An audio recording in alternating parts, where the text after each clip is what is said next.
nous ne sommes pas les parents de ces deux enfants. Il est clair, c'est un fait, que ma femme n'a pas accouché de ces deux enfants. If you're from Korea or from France, you actually might remember this huge story that made headlines back in the 2000s. It's unusual to have foreigners be wanted in South Korea, but what's even more unusual is the people behind today's story. In France, this story was called Affaire des bébés congolais. And I've even learned about a new mental condition that I didn't even know existed. And I want to ask you guys at the end of the video, did this person deserve the amount of sentence that she got? Or was it too late? Jean-Louis Courgeot was a 40-year-old Frenchman, and he was married to Veronique Fivre, who was 39. They got married in 1994 and had 2 boys in 1995 and 1997. The Courgeot family moved to South Korea in 2002 as Jean got a job as an engineer. Now, I believe this was like a foreign company that was in South Korea. The Courgeot family lived in a 3-floor house with the yard, which was sponsored by his company. Now, this type of house is very, very limited to like the wealthy and rich, and they also had like a yard, which having a yard in South Korea is so rare. You know, like everybody lives in an apartment, so let alone to have 3-floor house and a yard that your pets or your children can run around in, like that means that you were like a very wealthy, rich family. They also lived in Seodaemal, which is known to be a very luxury town in South Korea.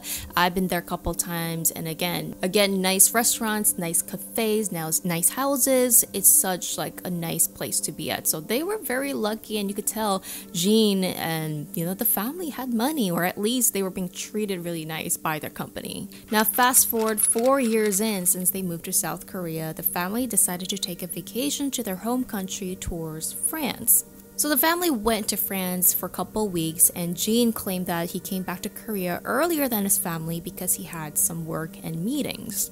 And the rest of the family would be coming back home soon. Now it's July 23rd, 2006. Jean goes out for a quick errand and then comes back. He got a call from the security office of his villa. He was notified that someone had sent him a mackerel fish package delivery. So it's a frozen fish that someone sent him, or I'm not sure if he sent this to himself, like he bought it somewhere. I'm guessing that like Jean, as a French guy, would he really order frozen fish to be delivered to his house? Like, I've never heard that from any of my foreign friends that live in South Korea. For my French viewers, do you eat mackerel fish often?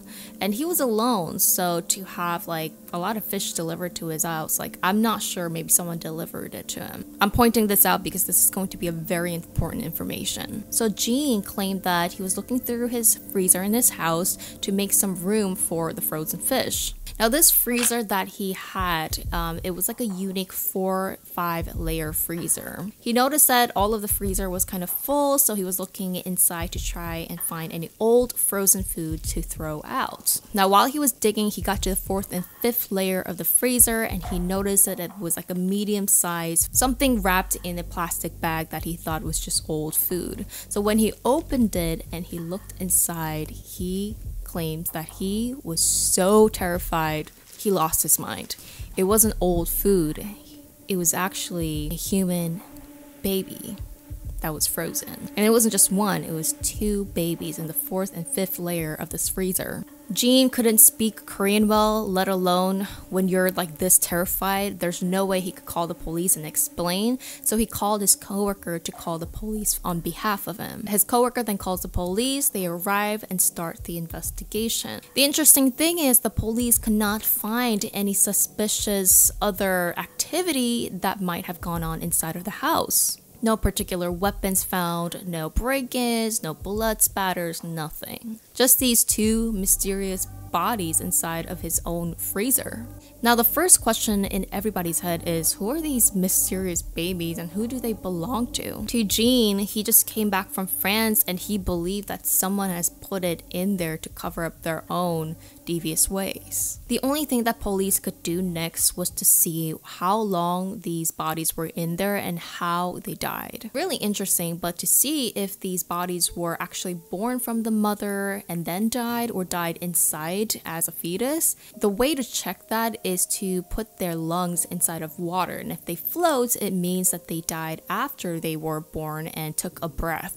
If the lungs sink, it means that there's no air inside of the lungs, which indicates that they died inside while they were inside the mother. Korean authorities performed autopsy and showed that indeed both of the children's lungs floated, meaning that they died after they were born. They indicated that they probably had to die almost immediately after they were born, but they could not find when they died because the bodies were frozen and there's no way you could determine the timeline. There was also no physical injuries found on them. When police was questioning Jean, he firmly denied that he had anything to do with this. They asked him, well, how about your wife? And he claimed that his wife had a surgery a couple years back due to health issues and she can no longer carry any children. So he knew that these bodies cannot belong to him and his wife. While the authorities were still fresh taking on this case, Jean departs to France only 3 days later. According to the security guards, this particular village, because it's such like for the wealthy and rich, there were many CCTVs. You need keys and card to get into this village. Before the family left for vacation to France, Jean did hand over his keys to his friend named Martin,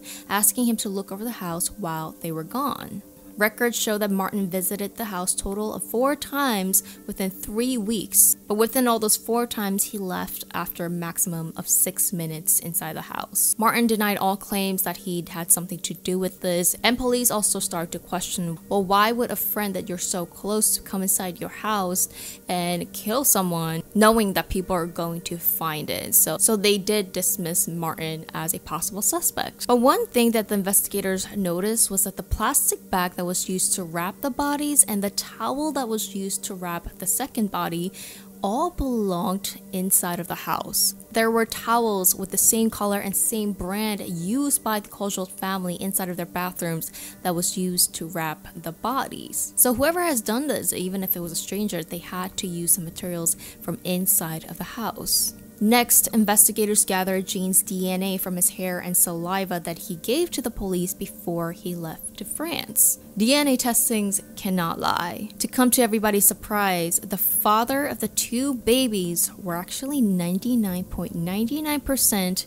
Jean Louis Kojold. They also could determine that these mysterious children had the same mother DNA as well, meaning this had to come from one woman, 2 children. Unfortunately, they did not actually have Veronique's DNA because she was in France, so this was an unknown female DNA, and they could also tell that the children were not twins, but they were siblings born in 2 different times. The family also did have a maid who was from the Philippines, and her DNA did not match. So they gathered some things from their bathroom, such as cotton swabs and hairbrush, and did some DNA testing and found 6 DNA strands, 2 that belonged to Jean and 1 from one of their sons, and 3 female DNA that all belonged to the same person.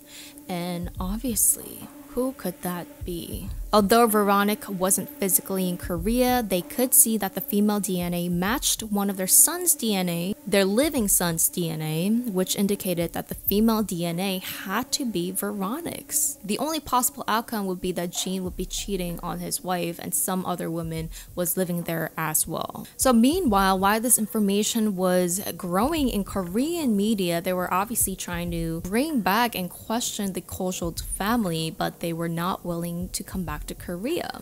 The family attorney or representative were claiming that they do not have Veronique's actual present DNA and therefore cannot 100% prove that she was the mother of the children. Korean investigators claim that back then in 2006, it felt like the French authorities were not taking the Korean science DNA technology seriously, and that, Korea doesn't really have the accurate DNA testing and things like that, so that's why they weren't really believing in the test. I mean, in a way it was true because Veronique was not physically there present. It could have been some other woman's DNA. So police had to really dig and try to find 100% sure, undeniable evidence that this belonged to Veronique. Investigators found records that Veronique had an emergency surgery back in 2003 in Korea. I believe this is when they have to take out the whole female organ due to medical issues. Police were actually able to get this 3-year-old tissue sample from the hospital, which I had no idea that hospitals actually keep patients' tissues.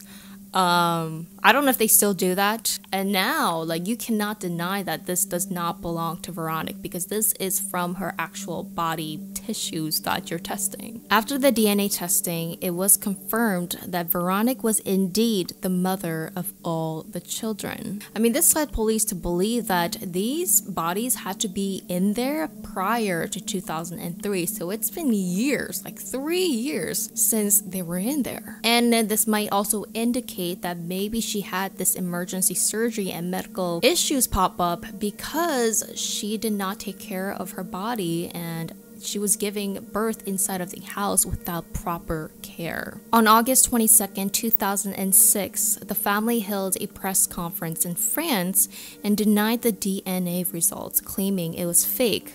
They never had other children and that Jean had never seen his wife pregnant, so it wasn't possible. Nous ne sommes pas les parents de ces deux enfants. Il est clair, c'est un fait que ma femme n'a pas accouché de ces deux enfants. They also claimed that this was all targeted towards them because the competitors of the company he was working for was out to tarnish their name. And it was just his enemies doing all of this. The Korean police also could not extradite the Cultural family because they were not Korean citizens, they were citizens of France.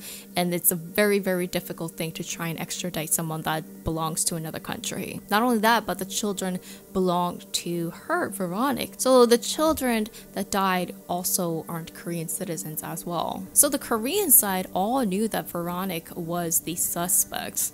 So there were so many questions. Number one, why did she put the bodies inside the freezer that anyone can access? Number two, how did Jean not know about this for over 3 years? This is your house, this is your freezer.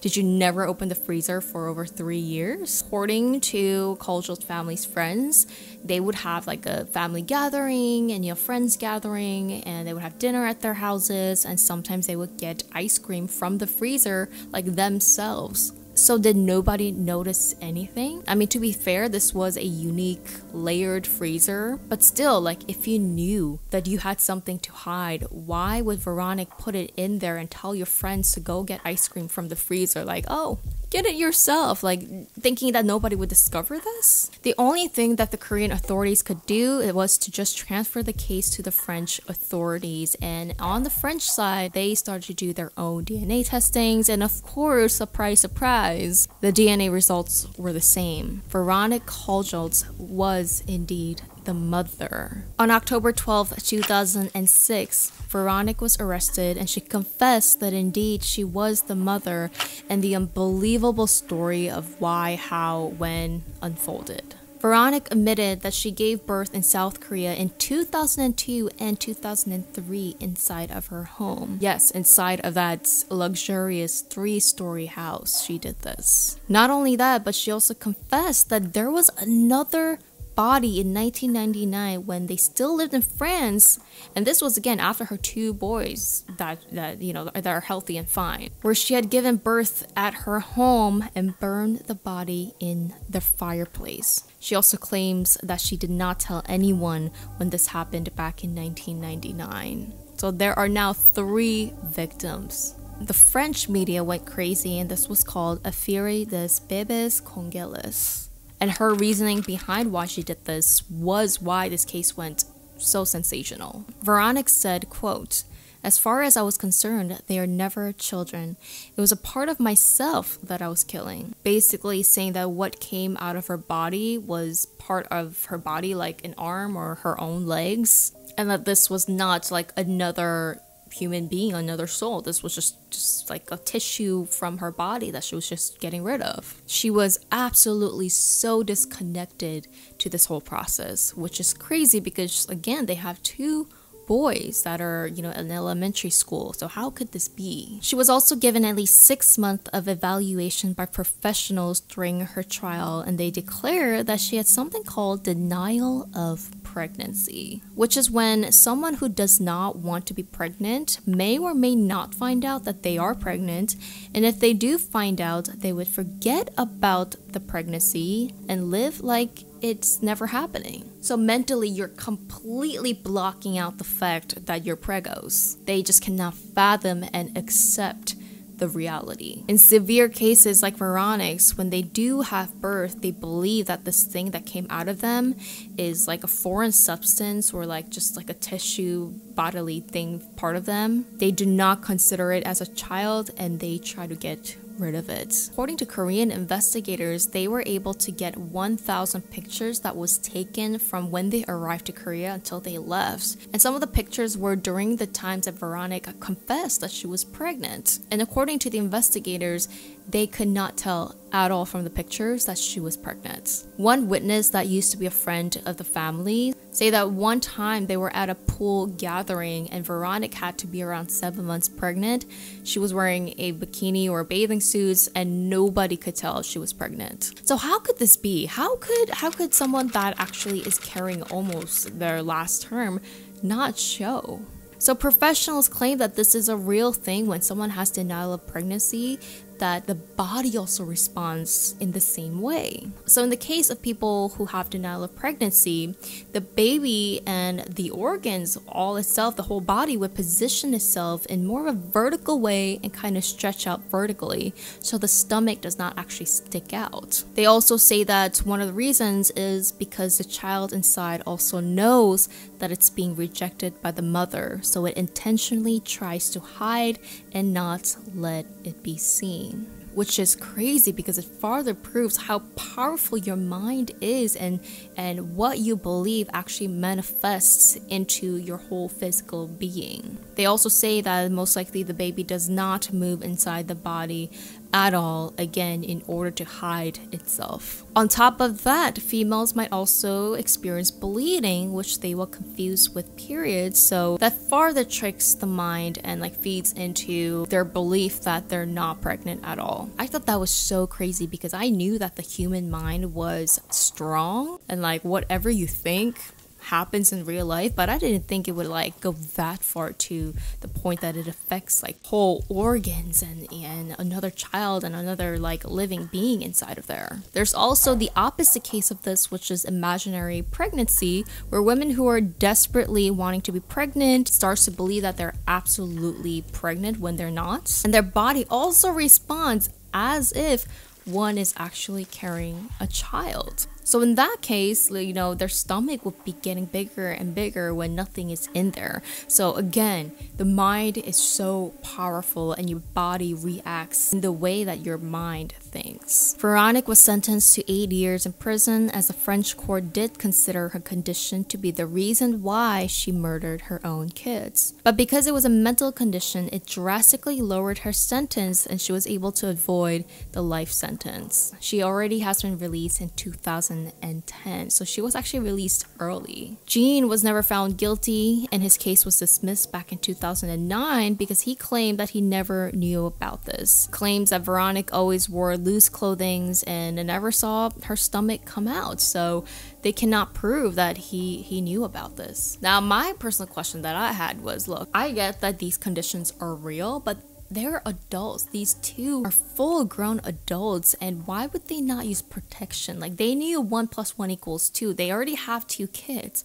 so why would they not have used protection? And if Veronique was really in denial, how can this happen 3 times? Not once, not twice, like 3 times is the charm. Like, really? I'm starting to think, did something happen after her second child that she had that really made her go into maybe postpartum depression, that she started to see this denial after her 2 boys? But then if you're deathly afraid of becoming pregnant or having another child, why did she not do anything to protect herself from this after this happened in 1999 to her 3rd child? Why would she have kept the bodies inside of the house? That means she consciously knew that this was something that she wanted to hide and possibly keep or not like completely get rid of. So in a way, I felt like she kind of knew what this was, but at the same time, like, I don't know. This is so hard because I'm not obviously a scientist or a psychologist. I can't really give those answers, but I feel like what you did with the situation after is so important to dissect, because it could also lead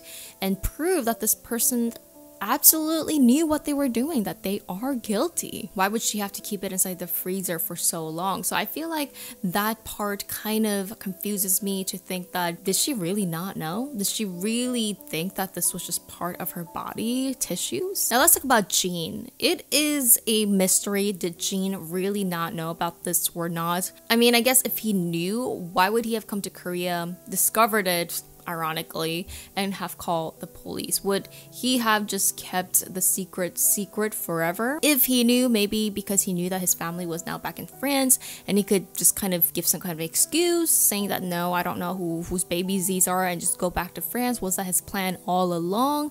Or did he really not know and discovered? But what are the odds that he would get a fish present or whatever he ordered for himself and discover this when Veronique was not there? But then it gets me thinking, maybe Veronique always had the control of the kitchen, like she always cooked, like she always put things in the freezer, so maybe he didn't touch it. But then again, like, why would he leave just 3 days since the investigation? I mean, he had all his stuff, he had work. I mean, if he really believed that this did not belong to him, and he knew 100% his wife was not part of it because she had surgery, why would he have left 3 days since the investigation? Like, if you're really innocent, what made him feel so guilty that he had to leave? Even if Gene did not know, still, you are the father, and the fact that you had no protection absolutely contributed to this. Whether he knew it or not, I absolutely do think that he is also responsible for this. So what do you guys think? Many people are still divided.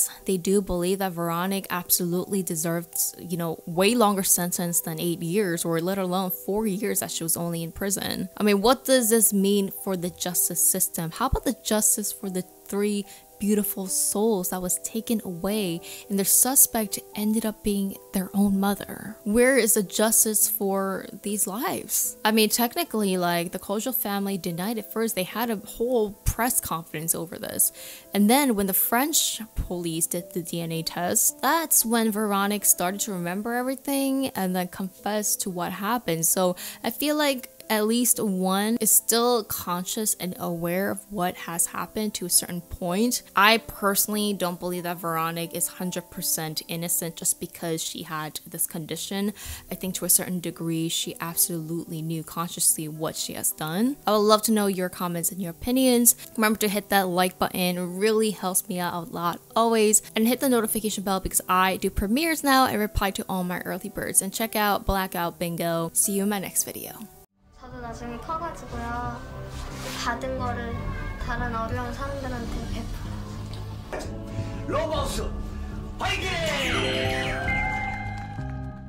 A poor girl who was once praised on TV for taking care of her disabled parents is now a suspected murderer. This mystery has been a talk in Korea and it's just resurfaced. There's new video, rare videos that surface that could be the key to opening up the truth of what happened to Mr. Yoon. If you were taking a mini vacation at the valley, would you really not have noticed your husband or friend drowning?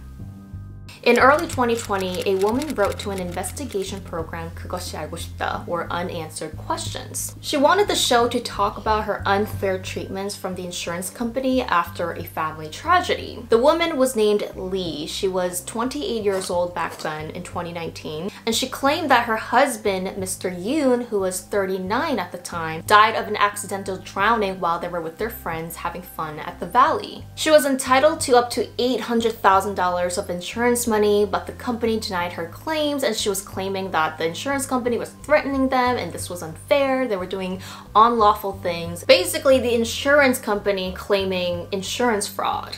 So it was June 2019 when the couple and their friends decided to go on like a mini vacation to the valleys. This is a really popular getaways that a lot of Koreans go to. You could have Korean barbecue, go swimming, go diving. I mean, it's like a really relaxing place for a lot of people to enjoy. There were 5 other people that joined, so 2 sets of couple and a guy named Joe. All of them minus Mr. Yoon was in their late 20s. So they had about 11-12 years of age difference, and I'll tell you why this is important in a little bit. So they arrived at the valley Sunday 3 p.m., started to eat, and then later on played in the water. It eventually became dark, and the boys, only the men, 3 men, minus one of the guys, decided to go dive in the rocks. This is a picture of exactly where they decided to dive from. One by one dove, including Mr. Yoon. According to Lee, she says that after they all dove, they saw everybody's heads come up and she thought that okay, cool, fine, and then turned around for just a second, only to realize later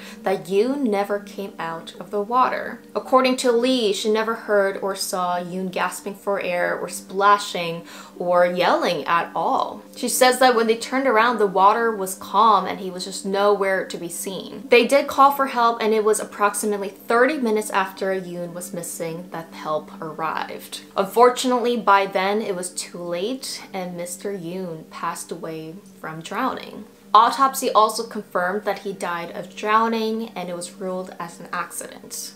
So this is the basic story of what happened according to Miss Lee. But something isn't really adding up about this couple. If you dig deeper into Lee and Yoon's marriage, it is so bizarre. I've never really heard of a married couple that acted like this. So Lee and Yoon got married in March 2017. They did not have an official wedding. They did take these wedding photos and only got legally married. They had an 11-year age gap, so I believe she was around 25, 26 years old when she got married. And Yoon used a lot of his money to manage to get a newlywed apartment for them to live in. As soon as they got married, both of them decided to apply for life insurance, and Yoon had a life insurance in case of death. The spouse would receive up to $800,000. Now this is technically considered a very high insurance. He had about 4 different insurances under his name, so they were paying about $700 a month, and that is a lot of money. That's like a high insurance for people who are able to pay it. According to Lee, they've been dating 4 years prior to getting married, so it kind of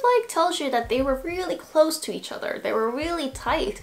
They really loved each other, I think. But the interesting part is they lived apart. So Lee was living in their newlywed home, and Yoon was living in a cheap basement villa. Yoon seemed to support most of their lifestyle, and it was said that he worked at a big corporation job and his salary was $60,000 a year, which is considered pretty good in Korea. But according to Yoon's family and friends, their relationship was very cold, distance, and people couldn't comprehend because they lived apart and they never really saw each other. But within just 1 year of marriage, Yoon filed for self-bankruptcy. His account was literally drained in just 1 year. According to Yoon's friends, they claimed that Yoon actually had around $300,000 to $400,000 saved up, and he was actually working since he was very young, in his early 20s, so he was better off than most of his friends his age. But his friend was a little bit baffled when Yoon asked him to borrow $500 randomly.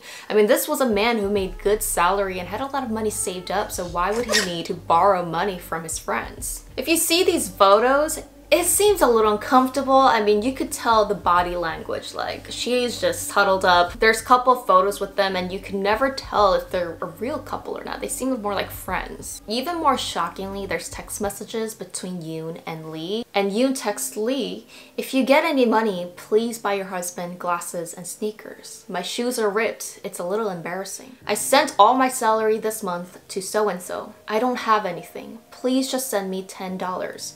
I need food and water. I don't have anywhere to borrow money. I'm really hungry." In another incident, he says, "Please help me pay for the electric bills." In another text, he says, "Please send me just 3,000원 or around $3. I just need one meal and one bottle of water." And you could just see his bank account slowly running out of money and just growing in debt. And it seems like Yoon was literally giving all his salary, all his saved up money to his wife. I mean, this is so weird and something that a lot of people don't understand, because how do you give all of your money to the point where you will have to ask your wife for $3 just for water and food? Here's a recorded conversation between Yoon and Lee. Yoon, in a calm, friendly voice, is wishing his wife Happy New Year's.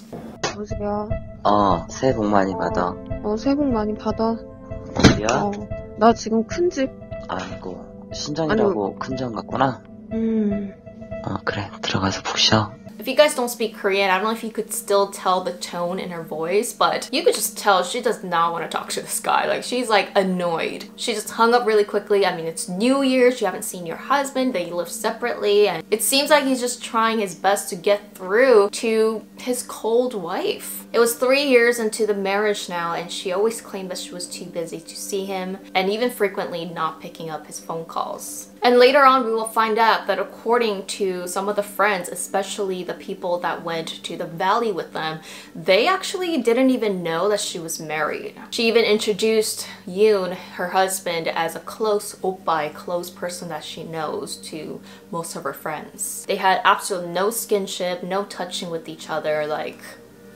And it was noted that Yoon just had incredible unconditional love for his wife. He just still really loved her no matter what she said, no matter how many times she did not see him. He just really still, I don't know if I should use the word infatuated, or just his patience just never really ran out with her. I know in a way it sounds like too much of a nice guy, but we will get down to the bottom of this in just a little bit. So this is where the crazy mystery begins, so buckle up.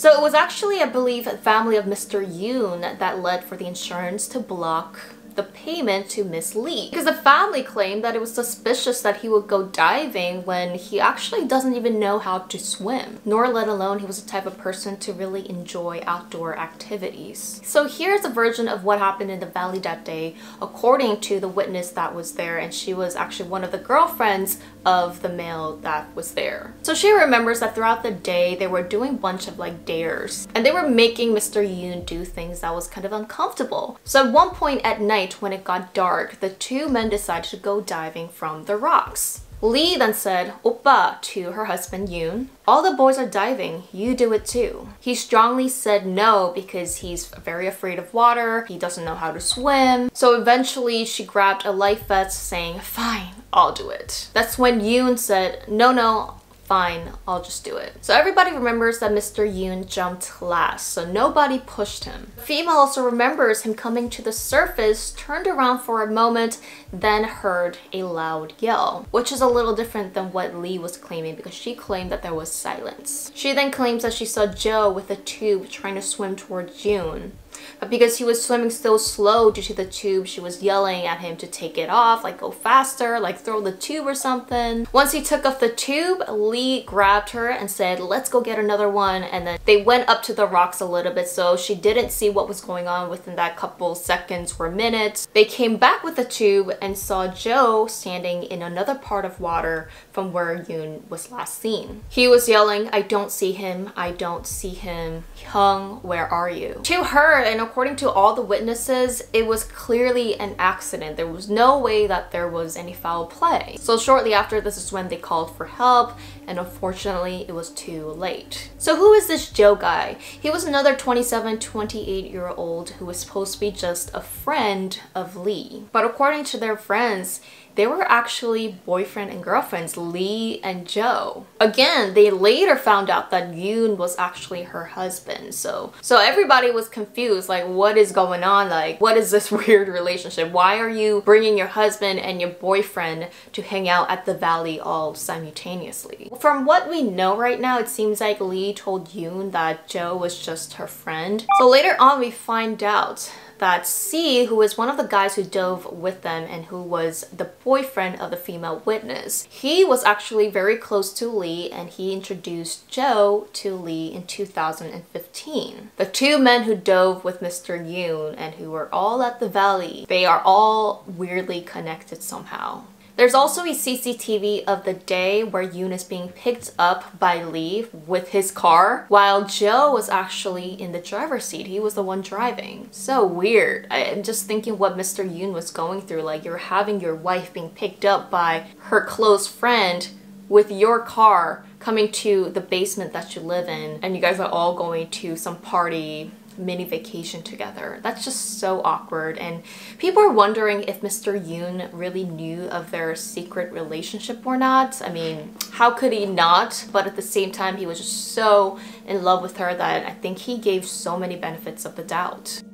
So this is the former girlfriend of Joe, and she remembers an odd incident where they all went on a fishing trip together. Police believe this was another possible attempt by Lee and Joe trying to end Yoon's life. This incident happened before this ex-girlfriend A found out that he was cheating on her with Lee. The two couple went on a fishing trip where they were going to stay the night. As soon as they got there, they all started to drink, and Lee and Yoon throughout the whole night would bicker and argue with each other. She claims that anytime Mr. Yoon wanted to act like a couple, such as holding hands, Lee would get angry and tell him to go away. They absolutely did not act like the usual romantic couple. At one point, Lee told Yoon and Joe to go and have a guys talk while the girls had their girls time, as Lee claimed that she urgently needed to tell A something. The girls went inside the room and Lee didn't speak a word. She had nothing to say to A. A claims that this was very odd because she clearly said she wanted to have a girls' talk. And a couple minutes later, Yoon wanted to come back inside of the room because it was really cold. This happened in the middle of winter. Lee then blocks the door and gets aggressive, telling him to stay outside with Joe a little more, but Yoon refused. Lee then went outside. A heard everyone just arguing and heard kerfuffles outside. She says that 10 to 20 minutes later, she heard someone falling into the water. She heard a loud splash. Then Lee just bolted into the room telling her, don't go outside, nothing's happening. The girlfriend was asking, what's going on? I just heard someone fall, is everything okay? And Lee was just like holding on to her, telling her to not go outside. The girlfriend knew something was weird, so she just bolted outside, and that's when she saw Mr. Yoon just like yelling, and her boyfriend Joe was grabbing onto him, staring blankly into the space. When the girlfriend was yelling, what are you guys doing? What are you doing, Joe? She says that he was making some odd noises and her boyfriend wasn't responding, just staring blank into space.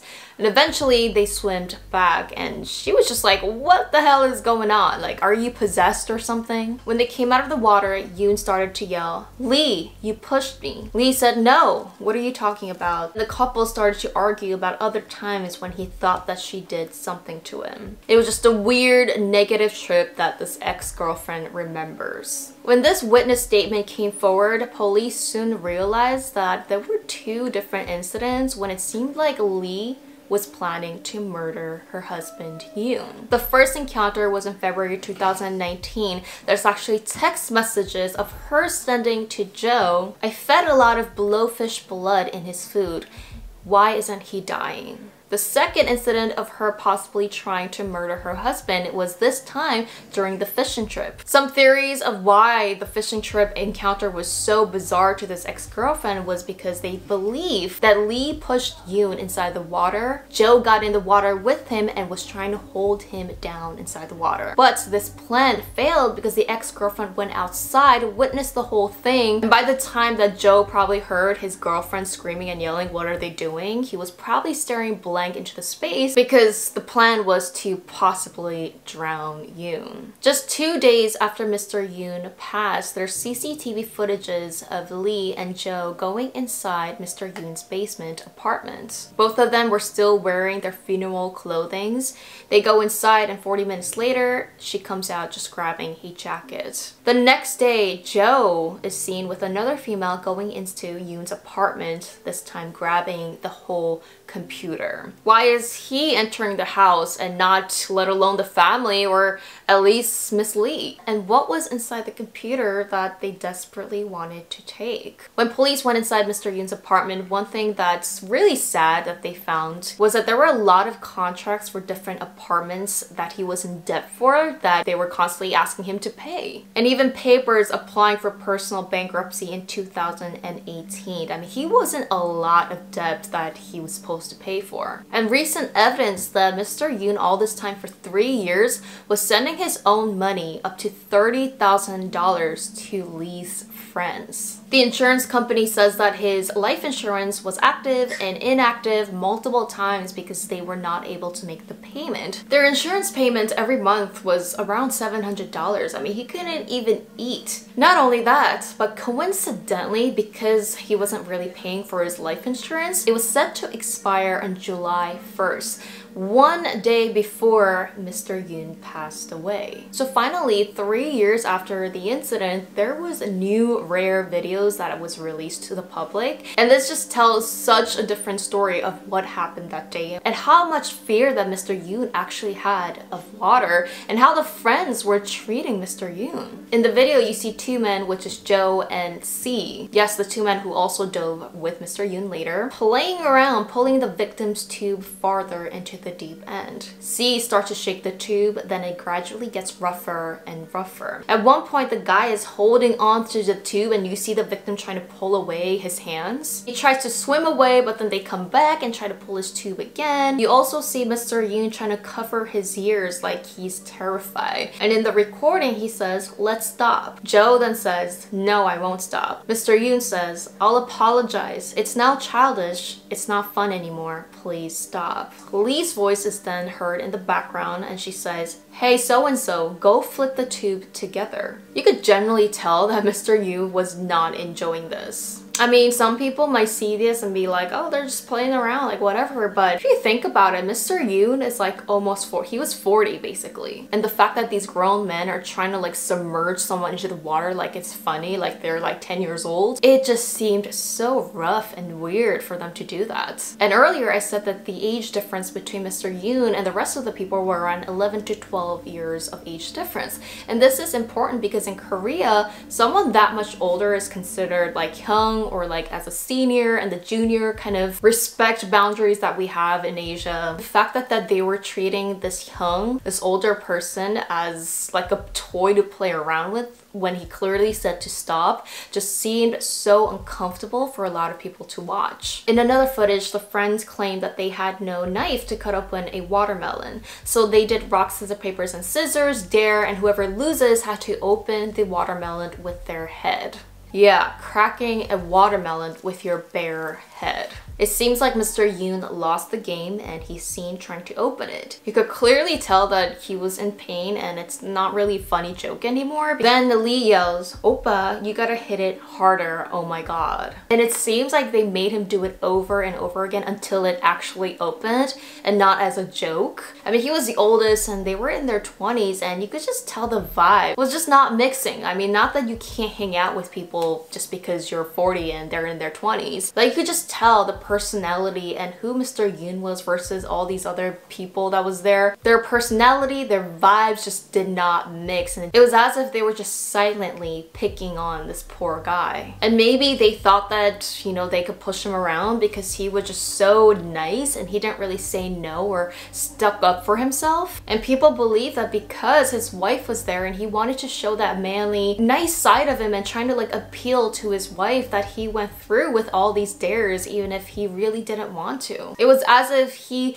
was trying desperately to hang out and fit in with these cool kids, all because of his wife. So police called Lee and Jo for a second interview regarding Mr. Yoon's death, and as of right now, Both of them are missing. They've been missing for 4 months. They have not been using their credit cards and their phones, and they cannot be tracked. That's one of the reasons why this case is blowing up right now, because there's a public want. So in Korea, there's a big privacy law, and they can't even disclose like the face and sometimes the name of suspects. So when there's a public wanted sign, like, you know, that's like a big case. Not only them, but C is also named as one of the suspects, and you clearly see him being possibly involved. I mean, he was the one roughly shaking Yoon's tube. But the question is, I mean, why would Joe and C be involved in this? I mean, what would they get out of trying to potentially murder Mr. Yoon? Lee could have manipulated her friends, especially Joe and C, to make them believe that Yoon, her husband, was just a stupid, nice guy that they could just push around and nobody would know, because she was up till now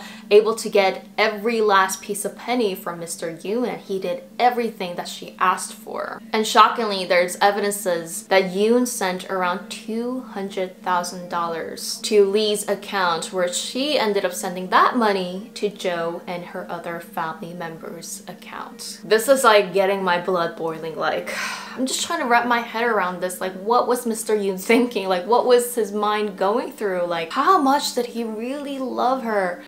In the autopsy, they also actually found foam in his lungs, and according to the professionals, they claim that this happens when the person is gasping for air and taking in water at the same time, a clear indication that he had to be going up and down inside the water and out. So it goes against Lee's claims that it was just absolutely silent, so he had to be yelling and screaming for help and like splashing water. But it is crazy how, especially like the female witness, she says that it just seemed like an accident. And I'm also thinking, if this was really pre-planned, how did they execute this? I mean, they had other witnesses, they had their girlfriends there who, I mean, they really would have to hold the victim down underwater for a long time, and to make it not suspicious for the other people to find out that they're actually holding someone down in the water. So a lot of people are thinking, like, how were they also able to execute this? Before Mr. Yoon passed, he wrote in his phone like a diary of how tired he was with Lee treating him so badly. He wrote, "She probably will never come to my funeral because she's always busy." And at first, before all these claims surfaced, you know, people were claiming that he did this to himself because he was in a lot of debt, and that, you know, he left a note for everyone to read after he passed. But isn't it weird that Miss Lee just never really wanted to see her husband or even really contact him, but only when they're going out to have a mini vacation with their friends, she would invite him. It's just like so weird.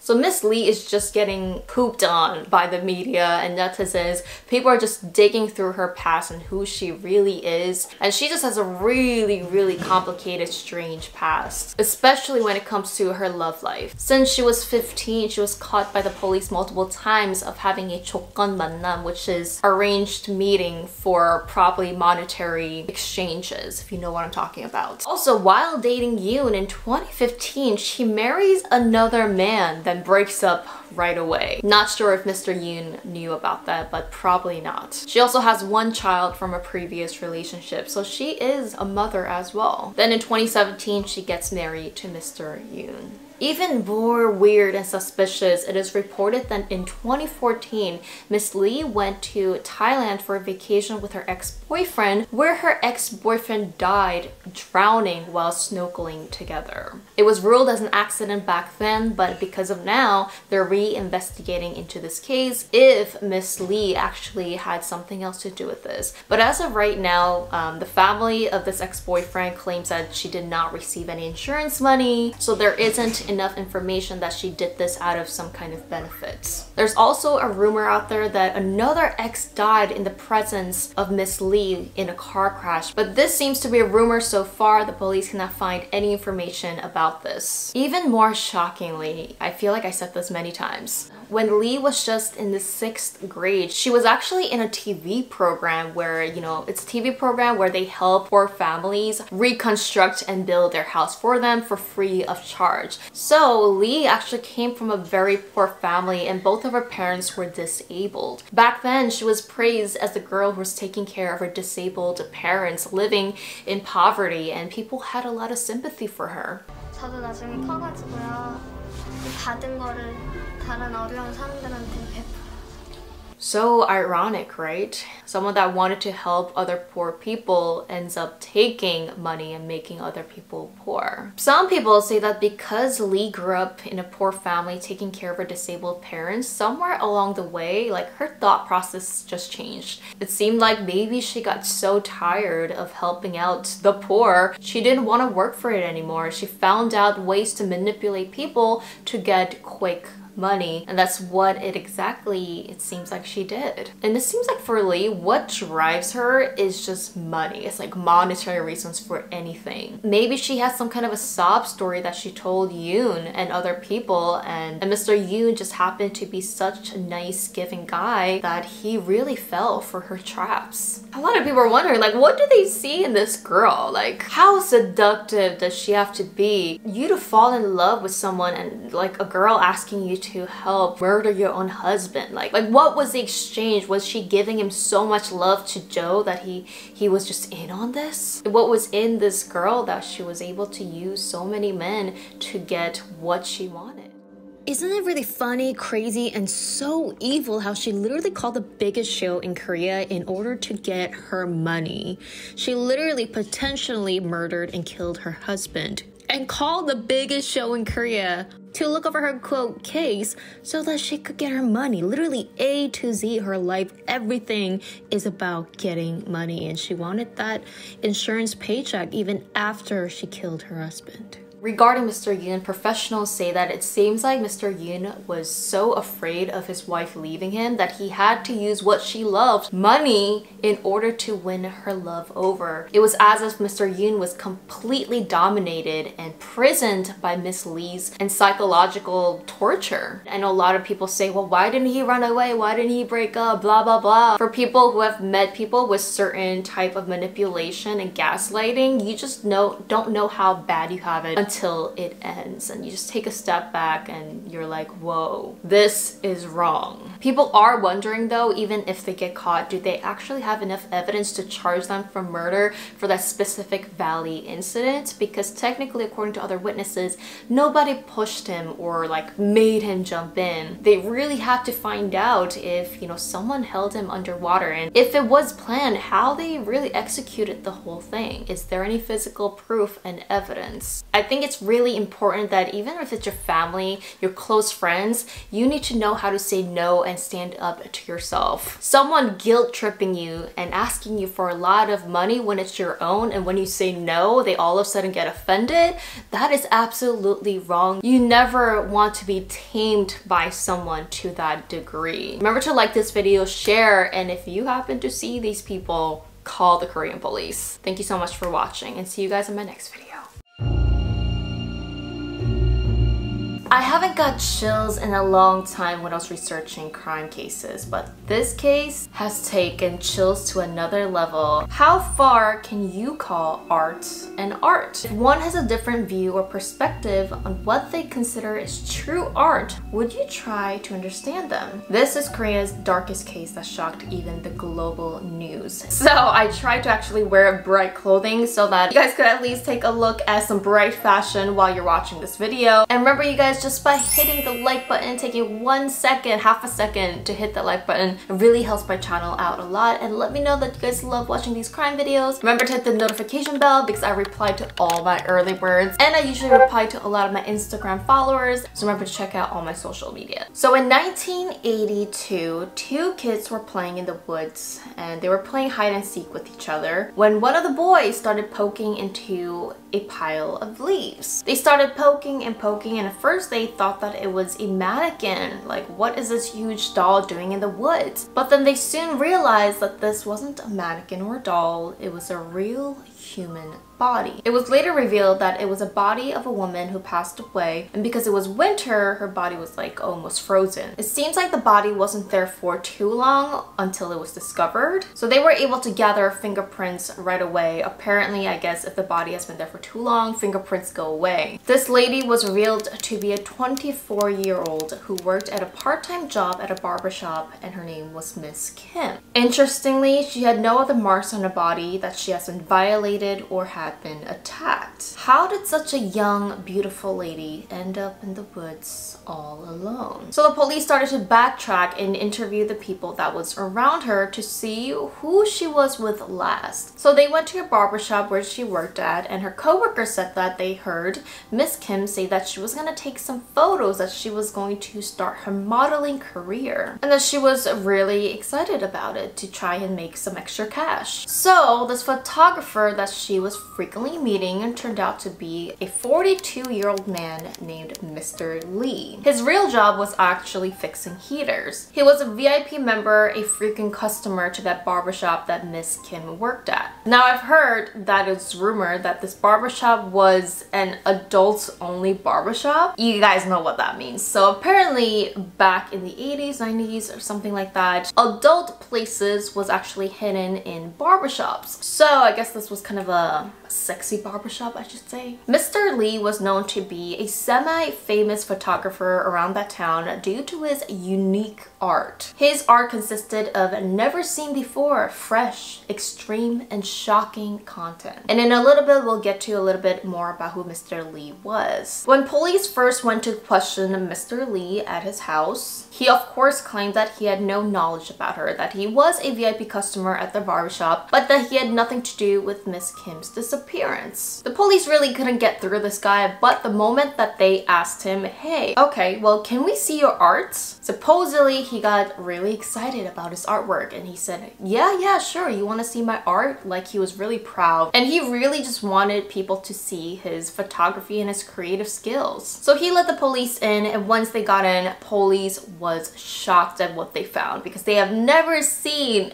artwork like this. So there were many pictures being developed and decorated all over his house. A lot of his artwork was nude photos and things like that, which is very common. But then police started seeing other pictures that was not common, such as photos of mostly women in a very Hollywood movie-like scene of blood, gore, people with weapons or things sticking out of their body. Pretty much a gruesome, like Hollywood movie-like scene taken in a photo. So obviously police thought that this was a setup, that this wasn't real, and Mr. Lee, the photographer, tried to say that, hey, this is just like a movie setup, you know, this was all acting, this is part of my artwork, I really like to take photos of gruesome, you know, shots. Unfortunately, most of the photos did not contain the model's face in it, so they couldn't tell who it was. And if the photographer is claiming that this was just all part of an act and it was all art, the police really needed to find evidence that he was lying, but as far as right now, they only had his words to go off of. The police did find one thing that was really odd, was that it felt like the models were posing like it was in a different frame, a different scene. Like the models were kind of moving for different shots. Police also decided to search farther into Mr. Lee's work office. In the office, he also had a basement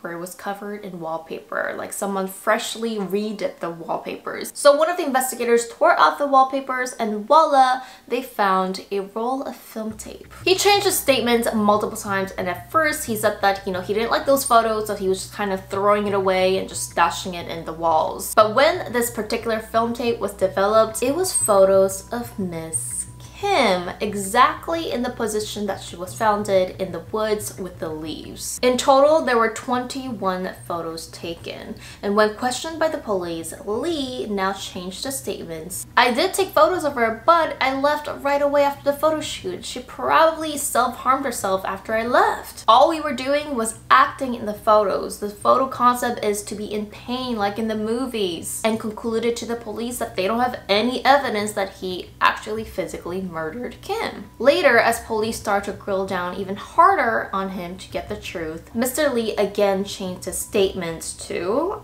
I actually took the photos after Kim killed herself. Capturing death is my artwork. again denying that he had any involvement in her death, which obviously all of these statements don't make sense. All police had to go by was these photos. They had no other evidence and no other thing that they could go by. I mean, could Mr. Lee be telling the truth? What do you guys think? So when they were investigating, they decided to get the help of other professional photographers and professors who were very expertly knowledgeable in photos. Now, of course, back in the 80s, they didn't have high resolution computers or even Photoshop. And shockingly, what one of the professors did with the photos was really brilliant. So he got a microscope and started to inspect all of the 21 photos. Supposedly, I didn't even know this, but when someone is alive, your body hair stands up. But when someone is dying or once they're passed away, your body hair apparently literally becomes flat. So looking through the microscope, in the first few photos, Miss Kim's body hair seemed like it was standing up, indicating that she was alive. And throughout the 21 images all the way to the end, her body hairs became flat, which I just got chills, which indicates that he was sickly taking photos while the victim was slowly dying. Instead of helping the victim, he was enjoying and watching her slowly fade away. So they were actually able to determine this just by photos because apparently Lee's camera was a very expensive camera for technically back in the 80s. His camera was expensive, high definition camera that was worth over $1,500 at the time, which of course in the 80s, $1,500 was very expensive. It's even expensive now, like over $1,000 camera. So I guess his camera literally captured high definitions of even the human body hair. Police was now fully determined and sure that Mr. Lee was the ultimate murderer of Kim. So this is the true timeline of what happened to Miss Kim. Miss Kim was new to the barbershop and it was only her first few days of working there and she was in charge of shaving men's beard. Lee was one of her first customers and he supposedly told Kim that she had a great figure, a beautiful body, and that he was a photographer who did also nude photo shoots. And people get super famous off of it, that she can make a lot of money, and that she eventually doesn't have to work in the barbershop anymore if she got famous. Being a VIP member of that barbershop and, being really close to Kim eventually started to trust Lee. So they set up a time and a date and a location. They took a bus into the woods. He set up his camera, made the photo shoot look very legit. I mean, technically it was a real photo shoot. He started taking some test photos of Kim and almost right away, Lee started suggesting and saying, hey, it's really cold. I bought some cold medicine so that you don't get sick. We're gonna be here for a while. I don't want you to get sick and things like that. So take some cold medicine. Take these pills that I bought you. Of course, the model thought, wow, he's really looking out for me. This is gonna be a great photo shoot, a start to my modeling career. Let me just take these cold medicines he brought for me. In reality, Lee actually mixed the pills with cyanide. And we talked about cyanide before in my channel. Remember that coffee murderer? The suspect also used cyanide. A little bit of cyanide could kill the victim almost right away in pain. So shortly after Kim taking the medicine, she started to feel really uncomfortable. And really quickly, her pain became so extreme that she started squirming, yelling for help. But the moment that she started to die in pain, that's when Lee started to take the photos. He all of a sudden became the artsy, I'm a professional photographer mode and continued to take 21 photos of her until she passed away. Lee also took photos after her death and did some sick art experiments, according to him, from tying her hands to removing certain clothing parts and finally covering her up with leaves. And that's how he concluded his photo shoot. You are literally dying in pain and there's no one that's gonna help you because you're in the middle of the woods and the person that you trusted starts taking photos of you. It is just mind-blowing and it just got chills all over my body that someone could even do that. That was his high of taking photos of someone dying in pain. It was revealed that Mr. Lee in the past, he was actually married, he had a daughter. His past girlfriend and his wife admitted and said that he had some odd behaviors when they were living together, such as the wife would wake up with her hands and feet bounded and he would be putting makeup on their faces while they were asleep. believe, I mean, he just had these bizarre behaviors that they didn't understand. Was Kim his only victims? Probably not, and he had so many pictures of different victims. But because this case became so highly criticized and blown up in the media, it was so big that it blew up in other countries and foreign countries that it was actually causing a lot of backlash, bringing disgrace to South Korea. They didn't want to bring this kind of negative attention and, you know, not have any foreigners or tourists visit Korea because of the scary story. So the government actually told the police, you know, shut down this case, don't investigate any further. And eventually Lee was just sentenced to death and no other further victims came out because the investigation was just closed. Until his execution, Lee always remained his semi-innocence by saying, "I'm a real artist. All I did was art." Capturing one's last moment of death is elevating and amazing, isn't it? That's true art. I get that as, you know, us humans, technically when we label things as art, technically you're supposed to be weird and not within the normal frame of the box if you're gonna be an artist. But when you go as far as murdering your victim to capture your art, I mean, could that be justified? Obviously not. So what do you guys think? Even if it was as sick as what he did, do you consider this art or just a cold-blooded murderer? Actually, for me, while researching this case, it's sad that there was no other victims that was able to be discovered because the case was just closed. I'm sure he did this to many other people, like in his photos, and it was not a movie acting, and all that was probably real. And that's the shocking and creepy part. That was the story of the devil artist. Let me know what you guys have thought about this. See you guys in my next video. This is a movie, and this is real life.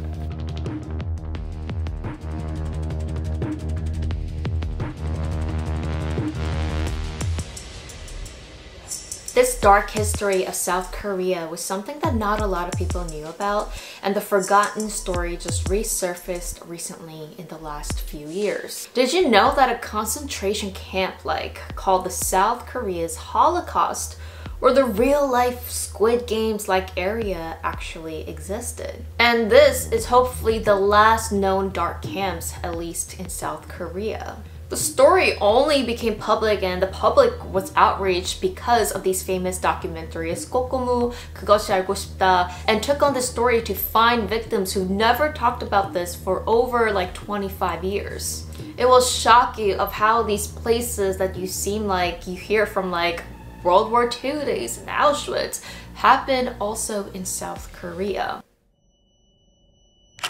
This is a little 12-year-old named Chung back in 1982. He was just a kid, so bright, super smart in school. During tests, he would always get first or at least second place, a very good listener, and even took care of his sick mother by making food for her. Something that might have been such a big task for a 12-year-old. But he did it anyways because he was the son of the family, and the son was all that this family had. But one day in 1982, it was getting late and Chung never returned home. Come to find out, Chung ended up going to the nearby city with a neighborhood ajashi. Of course, being 12 and you're going to the city, you were fascinated by a lot of things. There's a lot of things to watch, to eat. He was at the arcade room and it was such a great day for him until the neighborhood man just left him alone for a second when two policemen approached him and asked him, "Why are you here? Are you alone?" The policeman told him, "Come with us to the police office. We're going to take you home."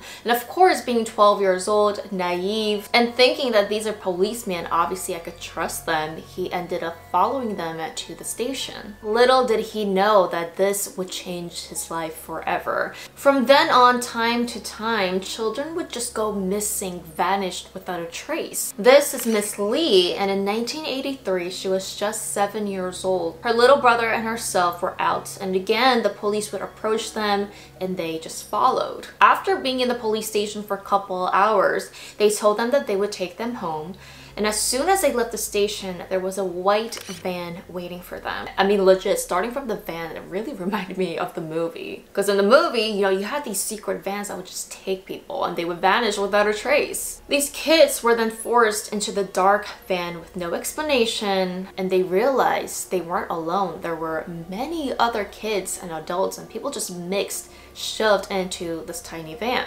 When they got to these unknown locations, from here, this is when hell started. Of course, if not all, like a lot of the kids were screaming and crying and telling them like, where am I want to go home. But the minute you would cry, question, or complain, the guards would viciously start beating these kids up. When they entered this mysterious building, the victims claimed that it really looked like a prison cell. There was heavy steel doors that only locked from the outside, and inside of these long rooms were rows and rows of bunk beds. It was enough to fit at least from 80 to 100 people. Like, again, do you see like a little bit of the coincidences? Even more shockingly, they noticed that everybody was wearing the same uniforms. And the uniform color was blue with stripes on it. They were also forced to shave all their heads. Nobody can have long hair. And they were stripped of their name and their identity. Now they were being called by numbers. They had to respond to the command officers as if they were in the military, and there were also divisions like in the military. One woman who was only 7 at the time when she was taken away even remembers that there were kids and babies younger than her. After changing their clothes, they went to bed for the night. Of course, I'm sure like nobody could probably sleep that day. And at 5 a.m. sharp, the alarms started to ring. Everyone started to walk outside. Of course, Chung and these kids who arrived, like they weren't told anything to what to do, and they just had to follow what everybody else was doing, those people that were there before they arrived. When they went outside, those new kids, new people that arrived were so shocked because it wasn't just them here, it was literally thousands and thousands of people with the same uniforms just standing outside, and they had to form like a specific line. They realized it wasn't just kids, but mix of adults, including elders. And these are some real photos of how these camps look like. I mean, it's legit straight out of a horror movie, like rows and rows of the same exact replica of these buildings. These buildings were also barricaded by high concrete walls. And on top of that, even if you tried to escape, there would be guards standing within each other, barricading the whole area. As you could see, this was a secluded area. I mean, again, this reminded me of the Squid Games, how that specific location was just hidden in the woods. Like that, these areas were hidden deep. And you would literally have to go hunting or know the forest area in order to catch this place. The crazy thing is, this area was like a little town. They had factories, a church, schooling, a barber place, and even like a bathing area. And of course, later we will find out this isn't the only location. There were a couple different locations throughout South Korea. When there would be commands, these people would all of a sudden like salute, sing certain anthems, and of course these new people who arrived, they weren't instructed to do anything. If they didn't follow or didn't know what to do, they would automatically get a beating. They didn't care if there was anything off rhythm or you decided to resist. There would be severe punishments. One man says that they were also given only 30 toothbrushes for 120 people to all share. They also received this one clothing to wear throughout the whole year. Now, these people's daily task was to do pretty much forced labor throughout the whole day. There was many facilities and factories, and you see these photos, like these kids were the barber man. And one of the factories that Chung worked at was the fishing rod factory. He and many others were forced to work for long hours. And you're having kids like work in these complicated jobs and working with sharp needles and objects. I mean, he just went into detail about the horrific things that has happened, which I probably won't go into detail, but it's very similar to what you guys have heard about what happened in World War II concentration camps. Chung remembers at the end of the day, if you do not meet the production quantity that they assigned to you, everybody would again get severe punishment. He remembers his whole body just being bloody, and scabs became old ones, and they were cut again and again due to the punishments. And this happened on a daily basis. It was total total hell for everyone. They were also given very little food, and everyone was slim, super skinny. I mean, nobody had nutrition in their body. People even remember some had to eat whatever they can find, including rats that they found. Now, there was also even a female section, and even worse, there were a lot of assaults. When females would get pregnant, they remember these doctors coming in and injecting them with unknown substances. And witnesses say that all of a sudden, like throughout a couple days, the female that was pregnant would no longer have their baby. And assaults did not just happen to females, it also happened to males as well. And there's these drawings of what the victims remember and what they had to go through. And these details of what the victims had to endure is so graphic that, you know, they themselves also, most of them don't talk about it because it is horrific. So what was this place? What is this random hell place? Why were all these people being gathered? Was it really like for fun and games?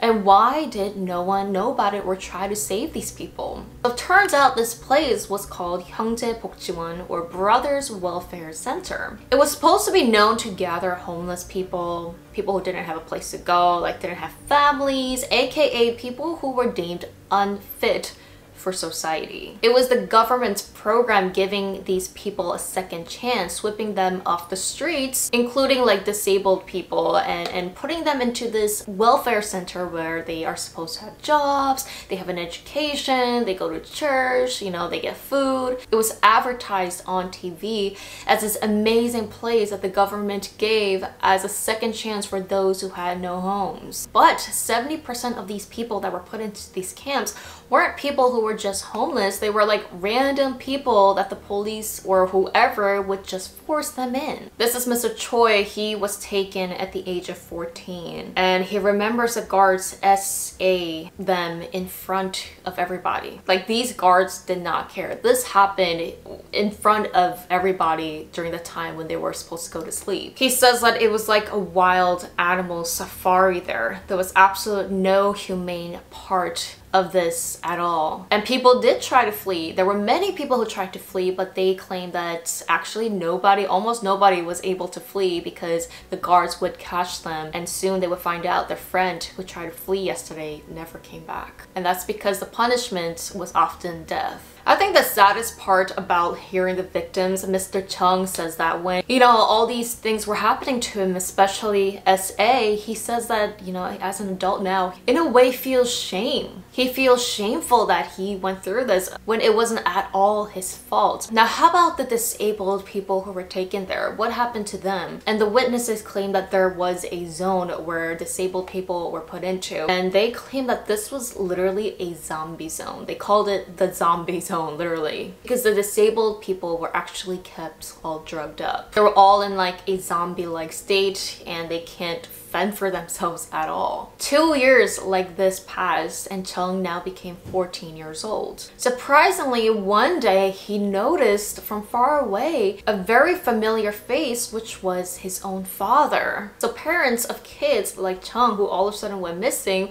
would be devastated. And when Chung's father found out that his kid was gone for years, he leaned on alcohol. He could not go on with his life knowing that his son vanished, and the police couldn't do anything about it. So Chung's father says that multiple times he went inside the police station, begged for his son to be found. But guess what? The police, looking at Mr. Chung's father and him being drunk and like screaming and yelling, he was also now considered unfit for the society and was forced into this camp. And this is Mr. Chung at 50 years old now, talking about this incident for the first time. He admits that rather than feeling excited or welcome to meet his father there, he felt ashamed, embarrassed, and especially looking at his father who had aged so quickly, so much, within such a short time frame because of exhaustion. His youthful father was like no longer there. When nobody was looking, Chung's father found his son, and he actually handed him over this old rice cake that he's been saving. This rice cake was given during like a Korean holiday, and only one was given to each person. So his own father, being hungry himself, was saving this for his own son. I mean, it even just shows you how through this traumatic experience experience and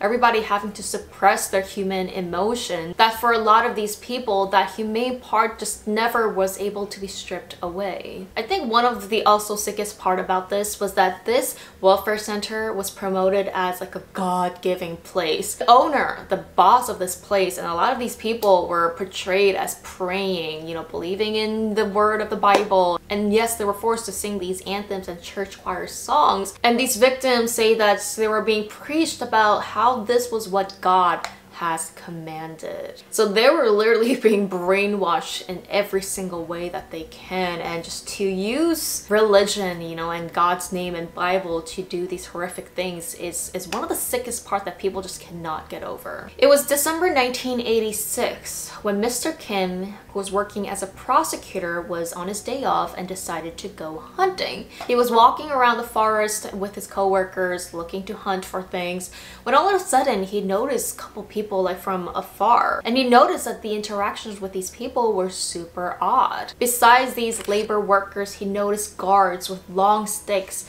and rods just hitting and abusing people. There were also these large dogs that was not leashed and intentionally scare all these labor workers. A short while later, he noticed the labor workers were put into what looked like a big animal barn, and the guards would lock the heavy gates from the outside. He also noticed that some of the labor workers' feet were tied in chains so that they would not flee. Mr. Kim got a really bad feeling and decided to investigate this area. Throughout the investigation in this specific area, I told you there was many different areas, but this area had about 900 kids or minors working in hard labor, with 3,000 more people who was living in horrific conditions. Eventually, Kim found the office where the head leader would be staying at, and he found this big money box or container where he found over $20 million in cash. The welfare center leader was this man named Mr. Park. Now, when Mr. Park was interviewed by Mr. Kim, Park acted super arrogant and he would not tell anything to the police. He claimed that I can't be investigated. And that's because he was anointed to this welfare program by one of the highest people in the government. And when I mean highest people, I mean the president of South Korea at the time anointed him to this position. So yeah, he seems a little untouchable. And when Mr. Park was anointed to this position, the government would give him a lot of money to run this program. Each person that he brought in equaled a guaranteed payment. And also all the labor work that they're doing to create, you know, the fishing rods, whatever kind of factories that all these people worked at, the revenue would also be kept all to himself. I mean, Mr. Park, his words and whatever he instructed was the law here. It got worse from here. The government found out that in 1981 that the next Olympic would be held in South Korea, and decided to start the process of cleaning up South Korea or beautifying South Korea, so that the country can look pleasing to the eye for all the foreigners that will come to Korea because of the Olympics. Basically, human trash removal. So who would catch these people? It was the police. Each person that the police brought, they would get a certain incentive and points, and certain amount of points meant that you're gonna get a certain amount of promotion. And actually on TV, he came out and said that he is not a criminal, that he's being wrongfully convicted, and actually a lot of people kind of agreed with him because they were like, whoa, look at the streets, it's actually clean. There's actually no homeless people or orphans like standing in the streets. Like, it actually is cleaning up South Korea. Mr. Kim, being the proper investigator that he was so shocked when he received calls from his higher officials. He received numerous calls telling him to reduce Mr. Park's sentences. It was his higher officials, his boss, telling him to do this. So he had no choice, but he just couldn't believe it because, I mean, he lost faith in the justice system because he saw that those who had money and power, especially anointed by the president, that how can people get away with such horrific crimes? Now, back in the 70s to 80s, the president of Korea was Chun Doo-hwan. President Chun is very controversial. He is accused of doing many horrific crimes himself to the citizens. There was a huge riot in South Korea. He was known to have a military dictatorship. If you watch the drama Reply 1988 and you see Sister Pora going to do, you know, 운동, they call it, there was a huge protest because people were protesting against this dictatorship dictator leadership. President Chun is accused of doing horrific things, especially to those who went out to protest. So these are young people who went through tortures if you were ever caught protesting. Until his death, he was not apologetic. So I'm not going to get too much into this, but he was a very controversial president. Eventually, Mr. Park was sentenced, and actually most of the charges were dropped. I believe he was sentenced for negligence. He only spent about 2 years and 6 months in prison for the horrific crimes against these people. In 1987, when this whole news came out, the camps were shut down. But because this was a program ran by the government, what happened was they just changed the name and location and started all over again. Mr. Chung, when he found out he was going to be transferred to another location, he got a call saying that his father died in this camp. No one knows why he passed away, but obviously it's presumed that he died of exhaustion and terrible abuse. This concentration camp lasted about 12 years, and in total 38,437 people were victims of this. After these concentration camps pretty much shut down around 1988, again, like I said, they did change and keep the program just in different names and locations. It is said that this amount of brutality did stop, but there are stories out there that even after this, they had to endure, unfair treatments. The reason why these people were not able to come forward until pretty recently is because of the stigma. They felt as if they would still be treated as the unfit people and be labeled as that forever. And this is true because a lot of these victims who came out after the program shut down in the late 80s, they say that they didn't just return home. A lot of these people who were taken as so young,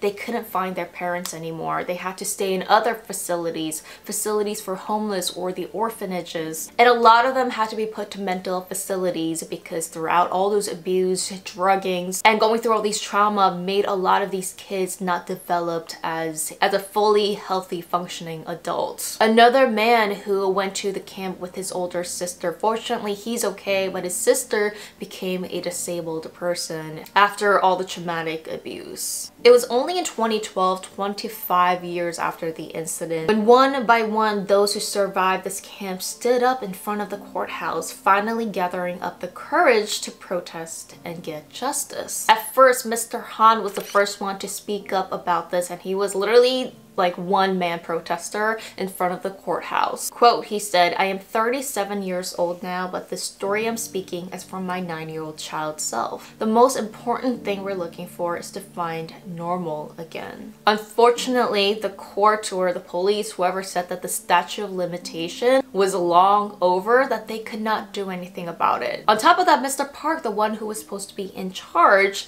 passed away in 2016. This is a picture of Mr. Park before he passed away, and there are many documentary crews who were trying to get an interview or an answer out of Mr. Park, but unfortunately he was very weak. Like, apparently he has dementia, he cannot remember things, and he's just like an old weak grandpa now that they were not able to get any interview with him. It was said that until Mr. Park passed away, he lived as a very wealthy man. With the money that he made from the program, he bought like other buildings, and this family is pretty rich. In order to protest, the victims camped outside of the court for over 900 days. So for about 3 years, they have been camping outside to get someone to listen. Only in 2020, the court did grant a reinvestigation into the brothers' welfare case that happened in the 70s and 80s. And again, till this day, the victims never got any compensation or support from the government. And they believe they should because the program they were put into unfairly was by the government. And to think that those horrific people who have done this to other people are still out there living totally fine without any consequences is one of the reasons why these victims just feel so much anger now that they're an adult, now that they can protect themselves, because they could not protect themselves when they were just kids. Thank you so much for watching. Remember to like this video and share this story so it never gets lost. Remember to check out today's partner, Harry's. It really helps and supports my channel. See you guys in my next video. Yeah, because again, it's one of the most legendary cases.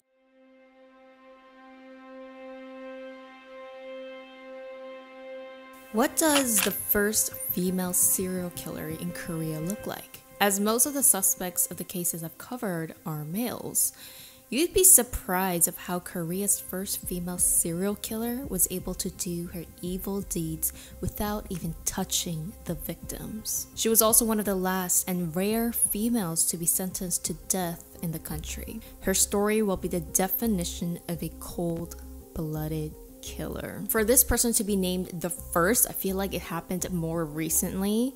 Like, you would imagine this would happen in like the 1800s or something, but no, this happened in more of the modern times. The Pretty Face Psycho, a crazy case that I've covered, she was another female serial killer. I think that's the only female serial killers that I've actually covered.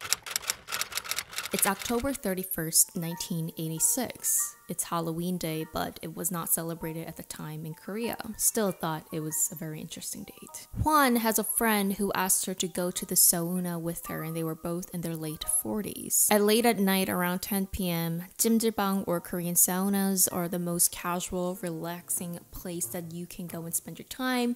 It's known to be like a bonding experience with your friends or bros. So it's a very positive place to go with people that you care about and love or want to get to know. The two women went to relax, sweat out their bodies, took a shower, and had a great friendship girls' night. The two women go to the locker rooms to get ready to leave when her friend takes out sangwata, or a popular Korean medicinal drink, and hands it over to Hwan. Her friend says, you know, it's very important to rehydrate after we've been sweating. Take this medicinal drink that I bought. I got this just for you, and it's gonna be so great for your body. She seemed to be a really great friend, and Hwan goes ahead and drinks the beverage. Because this is a medicinal healthy drink, it's bitter on its own. Her friend starts chatting with Hwan about how beautiful her skin is after sweating and how healthy she looks. Very quickly, Hwan starts to notice pain in her abdomen and she couldn't breathe. She starts to gasp for air and goes into what almost looks like a seizure and starts foaming in her mouth. She collapses, they call the hospital, and in the hospital, she is suddenly pronounced dead. Miss Hwan, who was 49 years old, leaves behind her family, and they say that she was healthy and cannot believe that this happened to her. Police tried to investigate, and the only suspicious thing that they noticed was her jewelry was missing from her locker. And again, police couldn't find any evidence or suspicions on why Miss Hwan died, so they closed the case. This was back actually in the 80s, so how police investigations were a little different. The family decided to not do an autopsy because especially back then in Korea, and still now, autopsies are and still kind of is taboo. It's not something that family members want to do to put their deceased family member through. It's like killing them twice. It's April 4th, 1987. 50-year-old Miss Soon was asked by her friend to come with her to get some money. Now this friend actually owed Miss Soon around $6,000. Soon was kind of waiting a while for her friend to pay back, and because her friend said, hey, I'm receiving some money today from someone owes me, we'll go there together, get the money, and I'll give it to you right away.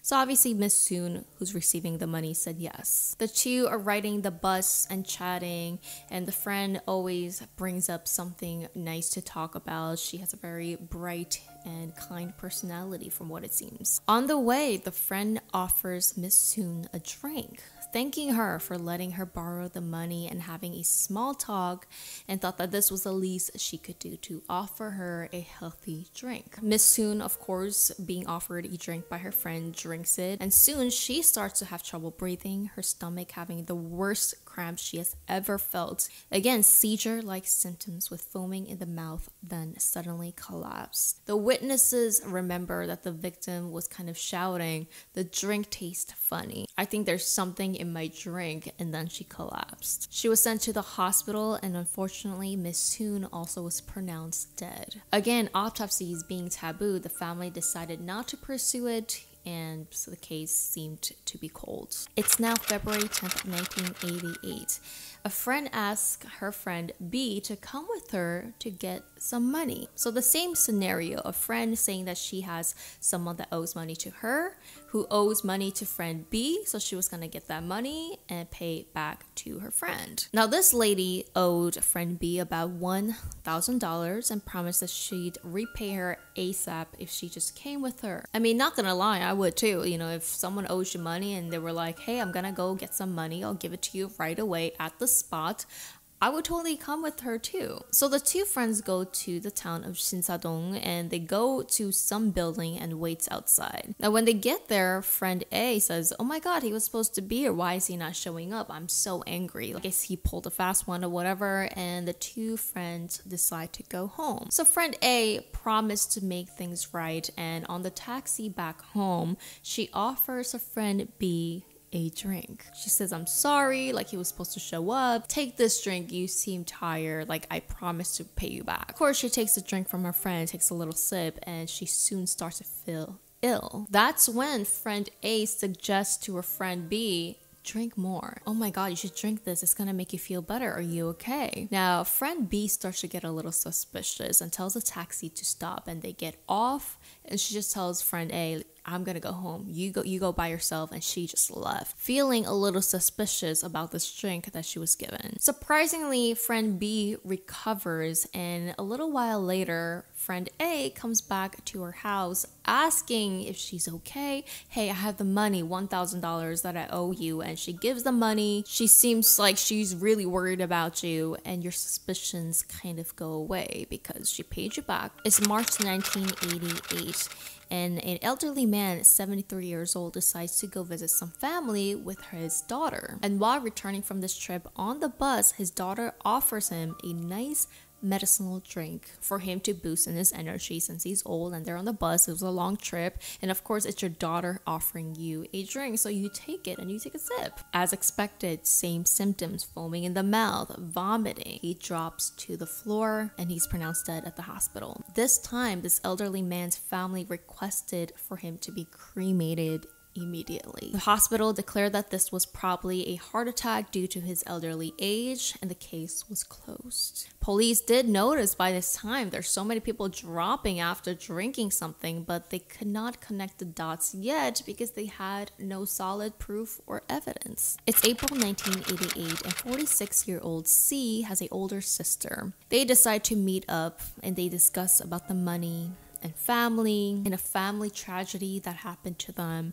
and they waited for the bus. And while they were waiting, C's older sister offers her a drink. Now they were talking about money because the older sister owed C a lot of money, caring about her younger sister. You know, I care about you. Hey, have this drink. And this older sister made sure at the bus stop that she would drink it right on the spot. And again, this lady, the younger sister, starts vomiting, foaming in the mouth. She is just going crazy and drops to the floor. While everybody else is freaking out in the bus that someone dropped to the floor with foaming in their mouth, the person that was next to her seemed unusually calm. She was sent to the hospital and again pronounced dead. Again, somehow this lady's death was ruled as a natural cause. Finally, it's August 1988. Miss Hon has a relative, or her sister-in-law. Her sister-in-law has been calling her for days and days, telling her that, oh my god, there's a house that I really want and I am short of $4,804. Specifically 484, remember that. So Miss Hon, having a sister-in-law that promised her, hey, if this house goes up in value, I'll give you some cut of it. Just help me out with this short 484 number. Thinking that this was a great idea, the two decided to meet up at a cafe, and Miss Hon handed over to her sister-in-law a check for 484. For some reason, even though they were drinking coffee, her sister-in-law offers her a drink. A healthy drink for her sister-in-law, thanking her for the money. On the spot, the sister-in-law made sure that she drank it. As predicted, on the way home, Miss Hon collapses and dies on the bus. Husband of Miss Hon was devastated because Miss Hon was very healthy. She never had any health concerns. But this time, the police was actually able to convince the husband to perform an autopsy because the police knew there was something going on here. The family agreed to this hard autopsy, and what they found was that in her organs, they found potassium cyanide. So police knew right away that this lady had been poisoned. And he remembered that Miss Hon did lend someone a lot of money. And this family member or sister-in-law was named Miss Kim Sun-ta. So who was Miss Kim that was always around the people that mysteriously died? Kim Sun-ta was a normal housewife in her late 40s, and she had 3 kids and a husband. She was married. She was known around the neighborhood as the kind, bright woman. Normal. There's nothing about her that stands out really. She was a full-time housewife, which was very common back then, but I guess her life started to get a little bit bored, and her whole family and her kids had to rely on her husband's paycheck. Her husband was a painter, so you could guess, it's not like there was a lot of money in the house, especially something that Miss Kim just wanted to do on her own. But for those who actually really knew Miss Kim, they say that she was flashy. She cared a lot about her hair, nail, jewelry, clothes. Her outer appearance seemed to be very, very important to her. Not only that, but she loved to have fun. She loved to go to the entertainment bars, nightclubs, and even got hooked on gambling. Now, I covered a story called The Pretty Face Psycho, another female serial killer, which shocked a lot of viewers because she was young, she was pretty, again, she was really into her outer appearance and money and bags. But, sometimes people are like, you kind of sort of expect that from a younger person because they're obsessed with their outer appearance. They want attention and they sometimes meet the wrong people or whatever, and their life spirals out of control. But for Miss Kim, she was older, she was already kind of established in her family. You would think that she would know better. You would think that something like this would start early, but it didn't. It happened to her later in life. So what are the common factors? The common factor was that Miss Kim was actually present in all of these mysterious deaths. Yes, she was the friend who called her friend to go to the sauna. She was the friend that rode on the bus to get some money and promised to pay back her friends. She was the daughter that gave the drink to the elderly man.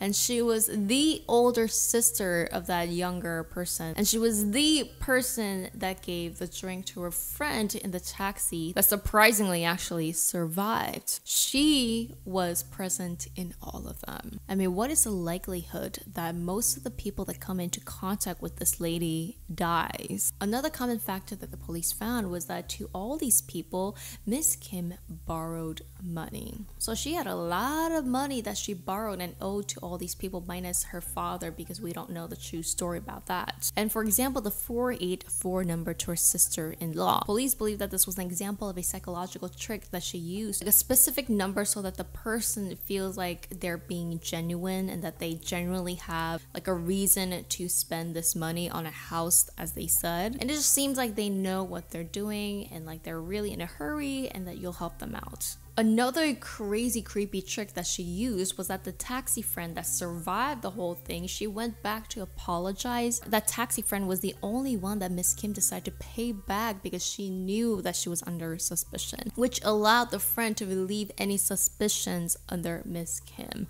So she had this all planned out. And another common factor was that in all of them, she used her special medicinal drink. Now this drink was pre-packaged, something that you could get at the common store. So she would open it in front of them, making it seem like it was a new drink so the person wouldn't have any suspicions.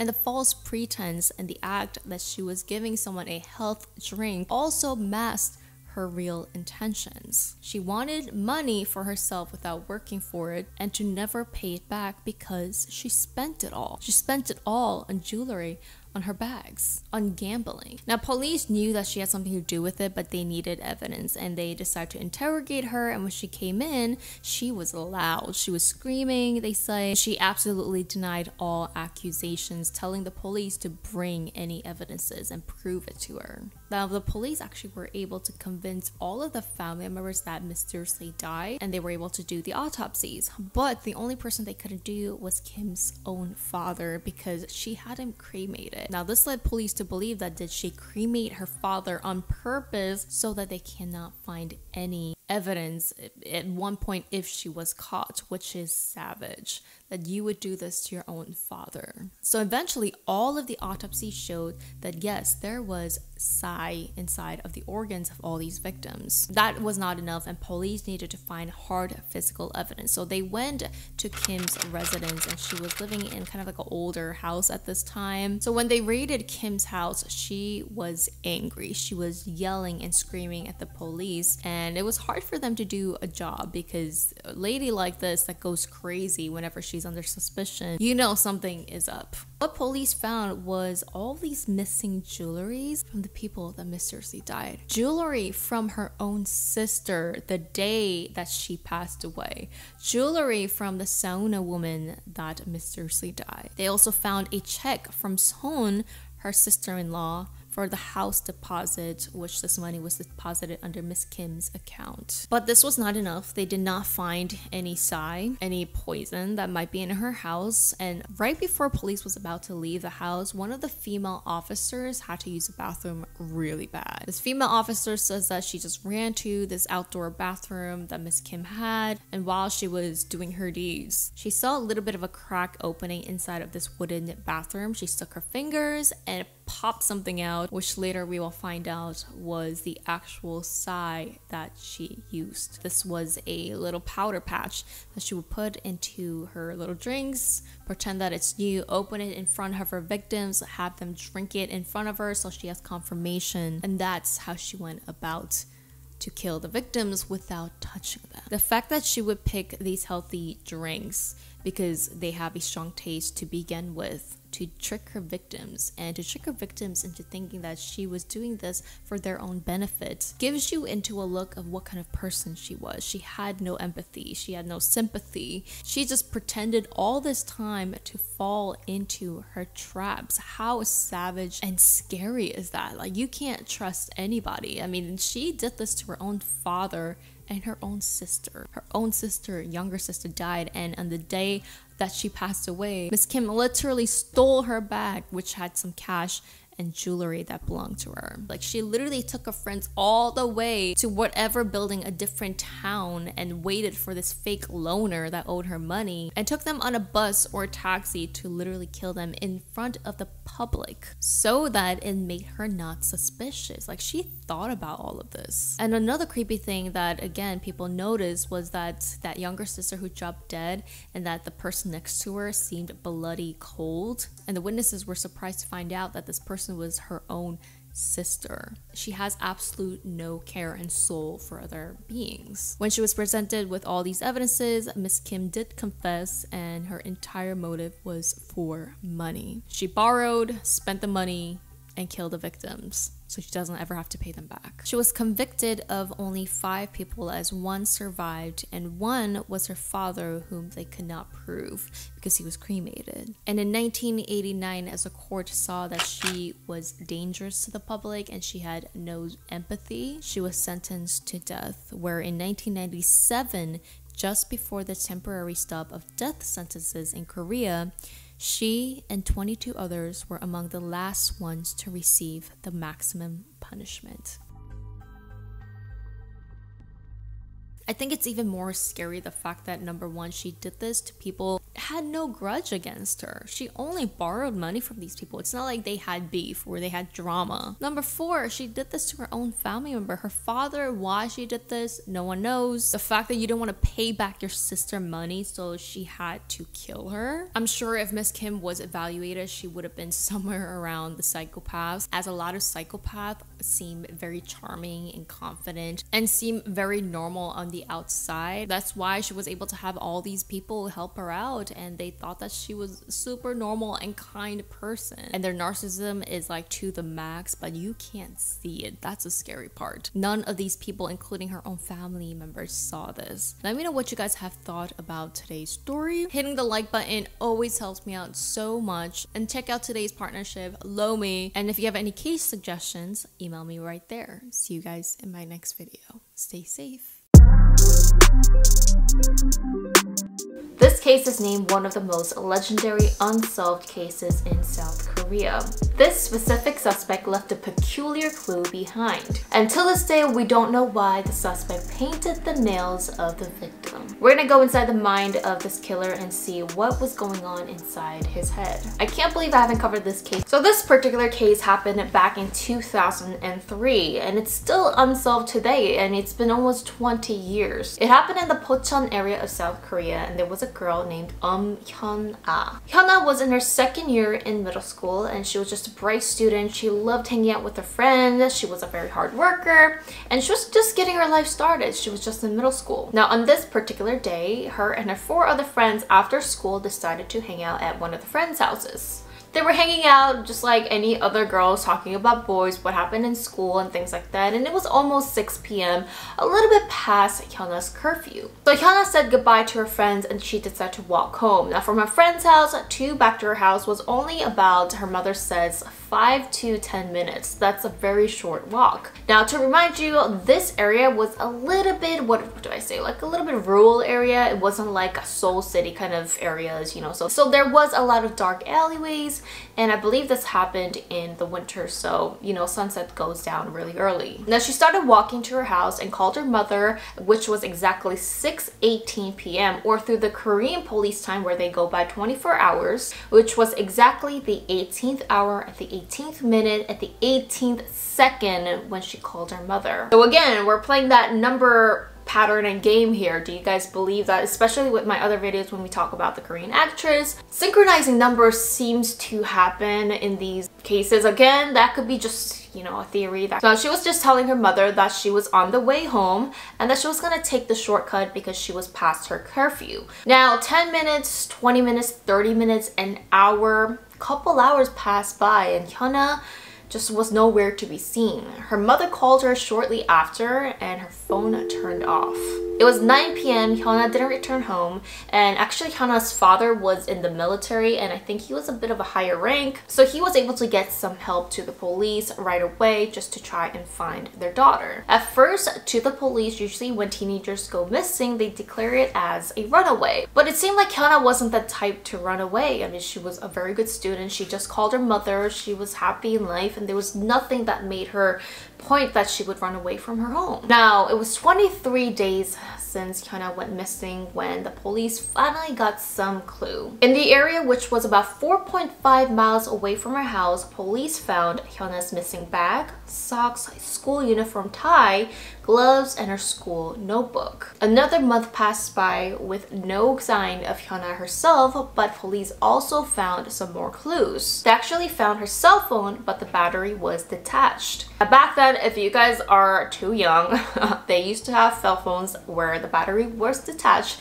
and it wasn't like an iPhone where you could charge it. Along with that, they also found her sneakers. The way that they found her cell phone and her sneaker was actually peculiar because it was in the dumpster, and they said that it was like right on top of the dumpsters, right on top of the garbage, almost like the suspect was playing games with the police and the family. It's like they were playing hide and seek, almost enjoying this little game that he was having, which could also indicate that the suspect was watching everything. They were watching the police moves, they were watching all the news that was involving Hyuna's disappearance, which is very, very freaky. It was a couple months later, in February of 2004, about 3 months since Hyuna went missing. Now finally, a police that was doing his usual job of surveillancing and trying to find Hyuna's body, he actually found a TV box that was under a drain. Now this drain was actually near a highway, so cars coming by all the time. When he saw the TV box covering the drain hole, he lifted it and saw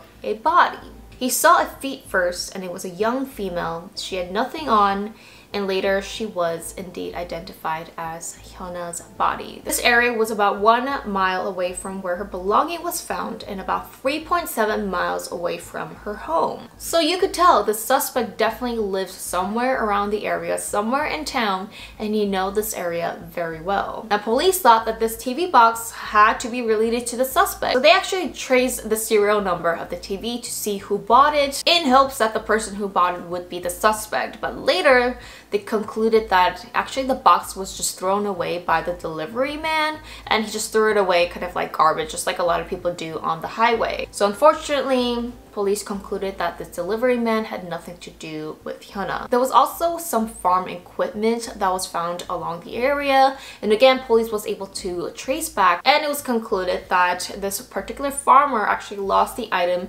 and thought that it ended up in the garbage somehow, and just someone threw it away around the drain area. And they concluded that this person had nothing to do with Hyuna. And on top of that, there was no DNA of the suspect found in the box or the farming equipment. So when they found this body, actually the upper part of her torso was severely deteriorating, so they could not actually find the conclusion of how she passed away. They did the autopsy of the body and found no trauma or even any evidence that she might have been assaulted. And no DNA of the suspect was found in any part of her body, which is crazy. She was also found in a more huddled up position of her body, and professionals say that one of the only ways that that could happen is if she was put in a tightly enclosed box first before of disposing the body in that particular area. So again, this suspect is literally playing a game with the police. He was just leaving clues and clues and clues in order for the public to find out. The craziest mystery is that Hyuna's fingernails were first of all cut, so someone actually clipped her nails. And on top of that, they painted her fingernails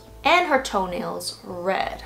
We all know that Hyuna herself most likely did not paint her nails herself. Why? Because she was only in middle school, and actually in Korea, any nail polish other than clear nail polish is strictly against the school guidelines, so you cannot even paint your nails. Also, her friends and family say that Hyuna was not the type to paint her nails or even her toenails, and for a young student to paint bright red is really unlikely. Also, you could see that these nails were painted very slobbish. Now remember, her belongings were found, but there's still some belongings that they haven't found till this day. They never found her full school uniform, her stockings, and undergarments. In her school notebook that was found, Hyuna often put her name in the pages. In almost every page, apparently, you had to put your name on it because the teacher has to check your homework and your work that you did. But on all the pages with her name on it, just that her name part was ripped out. The suspect wanted to literally just capture her name part, ripped it all out just for him to kind of remember her, almost like a souvenir. Or was it to try and conceal her identity, which obviously doesn't make sense because later on they will find who this body belongs to. Now there was an explanation by the professional profilers of why the suspect would particularly take her name and just her uniform and certain things that just really belongs to her in a more personal way. Professionals say that this is some kind of trophy to the suspect.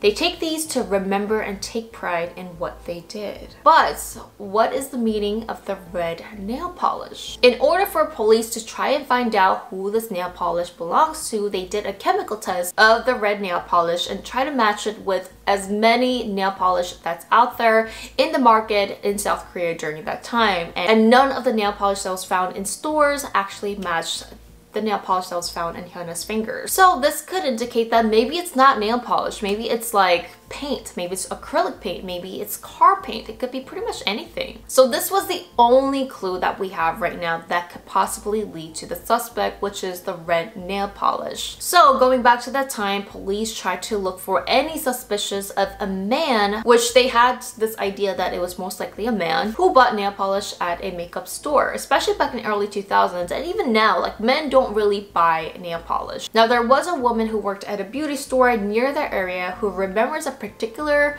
man that seemed very off who bought a red nail polish. She says that this man was very feminine, very timid, and he came to buy a deep red nail polish. She knew it was weird because this man called her Unni. Now Unni is someone that you call from a female to a female. A man doesn't call a female Unni. So this guy ended up buying a nail polish and she just thought that this whole encounter was weird, so she did report it to the police.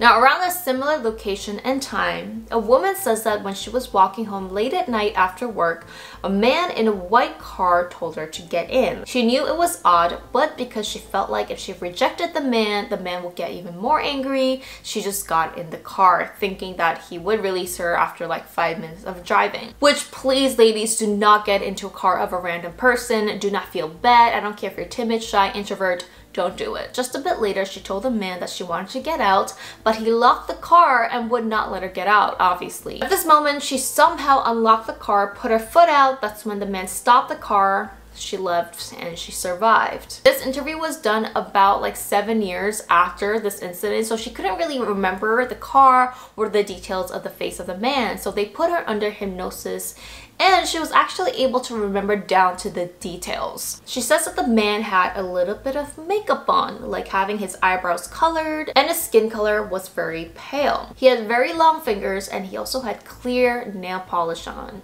Most men have hair on their hands and arms, but this man didn't have any hair. She also remembered the car details, such as it was a white car, and she even remembered the plate number, which is crazy how you're able to remember plate numbers that happened like 7 years ago to her. The final detail that she remembered was that the car was following her all the way from a nearby vehicle factory, and she believes this is where the man came out of. And here is a montage of the suspect of what he could have possibly looked like. Again, he was around 170 to 175 centimeters, clean cut, and very feminine. On top of this, during this reinvestigation with 그것이 알고 싶다, the documentary, there was a man who used to work in that particular vehicle factory that remembers his worker that matched the exact profile as this montage. He says that he remembers one of the workers who had very pale skin, skinny, long fingers, and clean-cut, transparent nails, and he was also very feminine. He remembers that this worker was washing his hands every 30 minutes, always had to have everything clean right away. Because they work at a vehicle factory where you're touching tires and things like that, you get your hands dirty all the time. But this man, he just had to wash his hands every single 30 minutes. Lastly, he was said to be very, very timid and an introvert. And guess what? Police was able to identify this man. They found him. But unfortunately, this particular man that worked at the vehicle factory passed away only 6 years after Hyuna went missing. So we don't even know if this guy was even related to this case or not. They're just going by off clues. But if this guy was actually the suspect, he passed away and we would never know. Maybe this was car paint. Now, I've never worked at a car shop before, so I'm not even sure if you could take a little bit of car paint, put it in a pocket and bring it around. But if you certainly have worked in it, let me know what you think. Now, according to the other workers who worked at the vehicle factory, because this feminine man was very timid and shy and an introvert, that this man would be even a suspect to a crime that did something to Hyuna. But then again, of course, you never know about people. Sometimes it's the introvert and the quiet people that do some crazy things behind the doors. So not judging, but I'm trying to put one and one together. But with someone like him with skinny fingers, feminine really have the power to overpower a middle school girl. And you guys have to remember, there was no evidence of her having any assault or trauma in her body. So it's not like it was a suspect that wanted to take something from her. It's not like they were even able to rob a middle school student that doesn't even have money. So what was the reason for taking her life away? Leave a comment down below of what you guys think is inside the mind of the killer. Thank you guys so much for watching, and see you guys in my next video.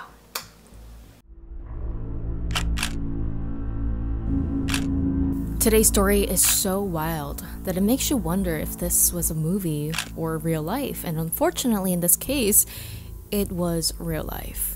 What if your mother-in-law was not only crazy, paranoid, but willing to kill, stalk, do whatever she can, knowing that she has a lot of money and can get away with anything? How would you deal with a mother-in-law or a family member that could potentially cost you your job, your status? Someone that puts you in a position that makes it so hard to stand up against them because you have a lot at stake. Today's story is about an innocent young woman's life that was taken away and how relatives can be your worst enemy.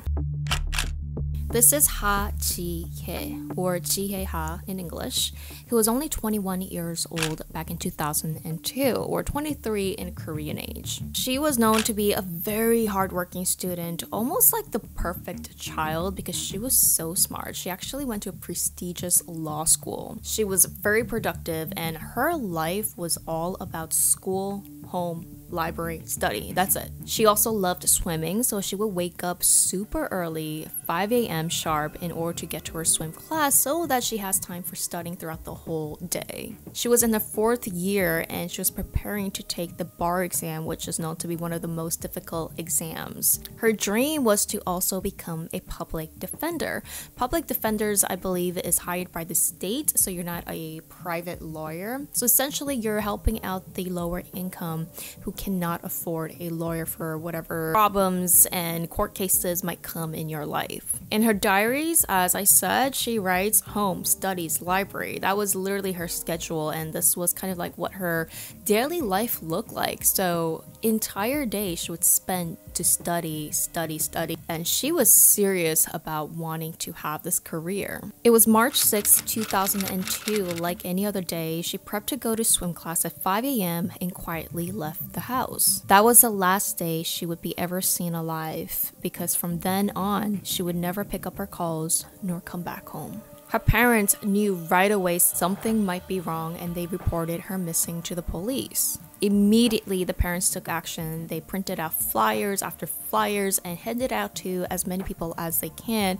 And unfortunately, at first, the police didn't really think this was a big case because, I mean, you know, young adults, they're adults, so maybe they might go off somewhere. Maybe she was like really stressed from studying. They really had no clues to go off of. The only thing was a milkman, which was, I guess back in the days, they had people who deliver milks every morning, and that was like the only person, and the news delivery guy who would be up that early. So the milk delivery man said that he seems to have seen a suspicious car standing outside near their apartment for a couple days, but other than that, he really couldn't remember much information. So finally, the father convinced the police to gather CCTV around that area, and they actually found something. The CCTV footage showed what looked like a black van that took Chihye around 5:30 a.m. in the morning. Now, as you see, the CCTV is very grainy and pretty dark to see anyone's faces.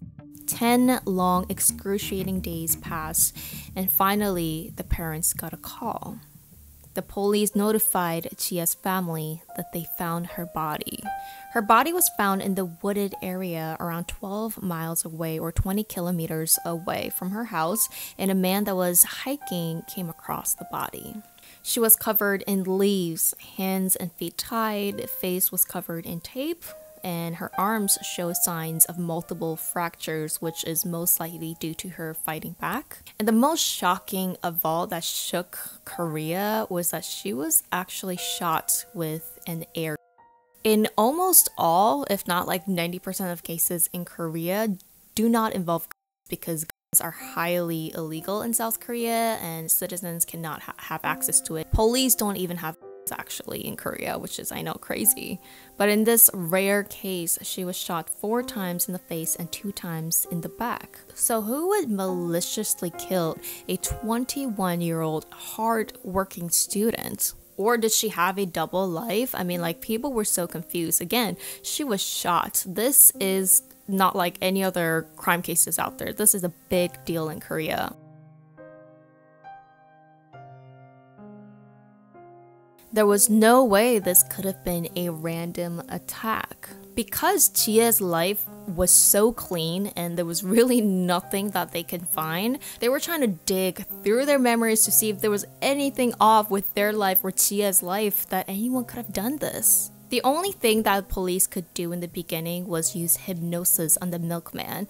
In Korea, actually, a lot of the cases they use hypnosis, and apparently this is very effective in bringing people's memories. The milkman under hypnosis remembered a specific van, again, a black van that was parked near the apartment with 2 younger looking males on the slimmer side. He also remembered that one of the guys had a lot of acne on the face, and through the hypnosis they were able to actually draw a montage the possible suspects. But this really provided no tips or clues to the police and nobody called in. Chia's father had to think really hard, and the only thing only thing suspicious that he could think of was a couple months back, these men came into his office seeking for investments, or that they were the investors trying to put money into Chia's father's company. The man introduced himself as Mr. Kim, who was supposedly a wealthy man that owned trading companies, and he was referred to him by someone. Chia's father knew something was off because, I mean, who just comes into the office and says that they have millions of dollars that they want to invest in? It just sounds too good to be true. And he was right. The men really could not answer much questions that Chia's father had about their company and money and things like that. And after that one encounter, they could not be reached. So with nothing to go off of, police looked into these people, and it turns out this company was fake, and the man pretending to be this wealthy man also used an alias name. So police was able to get this guy and put him for questioning. When they had these guys started to confess. But they had absolute no relation to her. They were not her previous ex's, boyfriend. They confessed that they were actually ordered to do this. Ordered to execute Chie for a large sum of money. So who ordered to kill this beautiful young lady? Person turns out to be Miss Yoon. She was 58 years old, and she was the wife of a successful mid-sized corporation CEO. What would a 58-year-old older woman have anything to do with a 21-year-old girl? And this is where the unbelievable story really starts to ooze out. So a year prior to this whole incident, Chie actually went to court to get a restraining order against someone because she was being stalked for a very long time. I'm talking about spied on, like the movie. Like someone is literally spying on you 24/7. And we're gonna come back to this stalking incident. So this woman, she's called Madam Yoon. She was known to be extra, very stingent, and sort of an unbending person. Miss Yoon had a daughter that she really cared for. It was her one and only daughter, and she would just give the world to her. So finally, Miss Yoon's daughter, it was time for her to get married. She was in her late 20s, and she wanted to do a matchmaker for her daughter. Now, she decided to use this woman's service, which was a marriage matching service for the upper class. So a upper class marrying another upper class, or someone with a very high prestigious job. So Madam Yoon's daughter ended up meeting a man who was named, we're gonna call him Park. And Mr. Park was a judge. He was somewhere around his early 30s. But Park was actually not from a wealthy family, which was not the deal breaker because he was a judge, and it was, you know, judges, lawyers, and doctors. That's really considered the respected high class career field. So Mr. Park and Madam Yoon's daughter ended up having a wedding, and this wedding was supposedly extravagant, and Madam Yoon just spent a lot of money because, again, this was one and only daughter. She just wanted to like pour everything to her. She also seemed to control a lot of things, from who the daughter got married to, how they lived, their reputation, like everything was under her little fingers. Madam Yoon noticed everything about her daughter's marriage and with Mr. Park. For example, there's talks that a couple times when Park would have his parents come over to their house, his wife or Madam Yoon's daughter actually didn't want to hang out with her in-laws. So she'd go over to her parents' house, which made Madam Yoon seem like, oh my god, are you being cold to my wife? Why are you not spending time with her? I mean, like, she would notice and take little situations and turn it into big balls of misunderstandings. And I'm sure you guys have met those kind of people in your life where they just take everything the wrong way. I mean, this is who Madam Yoon was. She would literally take everything and twist it to fit her narrative. The problem also seemed to stem from the fact that Park and Miss Yoon's daughter did not marry out of love. Also, they did not date for a long time before they got married. And it seemed like after they got married, they would bicker and fight a lot. And it seemed like they got married more for business reasons, like reputation, their job, careers. Now, according to Miss Yoon, she got a tip. One day, she got a quick call from someone, which we will later know that this was actually the matchmaker. I think Mr. Park is cheating on your daughter, and just hung up. And this is really where everything started to blow up. Madam Yoon was convinced that her son-in-law was cheating on her daughter, and this was not to be taken lightly. I believe that the family was all living together, and this is actually very common in Korean families or Asian families. They don't really do that much anymore, but it is common even in wealthy families where if you get married, you actually live with your parents or your in-laws for about a year or two. It's supposed to be like this respectful thing, tradition thing, especially with this family too. They were living with their in-laws and their parents. So one day, Mr. Park was on the phone and Madam Yoon started to overhear who he was talking to. To her, it sounded like a younger female voice that Park was talking to. Now, Madam Park asked Yoon, who are you talking to? And Park said, oh, that's actually my cousin, my younger female cousin. And that younger female cousin turned out to be Chie. Yes, they were actually related. Park and Chie were cousins. Chie, again, who was really into her studies and wanting to really pass this bar exam, would call up her cousin Park many times to really ask him questions because he was a judge, which does make sense. And it was said that they too, as cousins, also had a very close relationship. But Madam Yoon got so invested that she would actually go to Park's office late at night just to see if anybody, any female would step into his, building. Madam Yoon was obsessed. She was convinced that Park and his own cousin Chie were in an affair. And experts say that this could be because Madam Yoon actually herself being married to a very wealthy CEO, she actually noticed her own husband cheating on her throughout the years of her being married. So it seemed like she didn't want that kind of lifestyle for her daughter, but it just obsessed and it just ate her. Madam Yoon now started to wiretap Mr. Park. She would secretly listen in her conversations, check his emails, and scold him for coming even a couple minutes late from work. She even went as far as to calling Chie herself, calling Chie's friends to check up on her and to see where she was. She was not satisfied, so she decided to hire some people to actually stalk on Chie and Park. Madam Yoon decided to hire her nephew to stalk and spy on the two in exchange for a large sum of money. The nephew also hired some other people, and they would have these scary looking men literally stalk and follow Chie from the train station to her house to where she was. Everywhere she was being stalked 24/7. And the Madam Yoon's goal to these stalkers were telling them if they get one photo of the two meeting together, they will get a large sum of reward, up to $200,000. Now the spies would go and stalk on Chie, but they would only notice that she goes from home,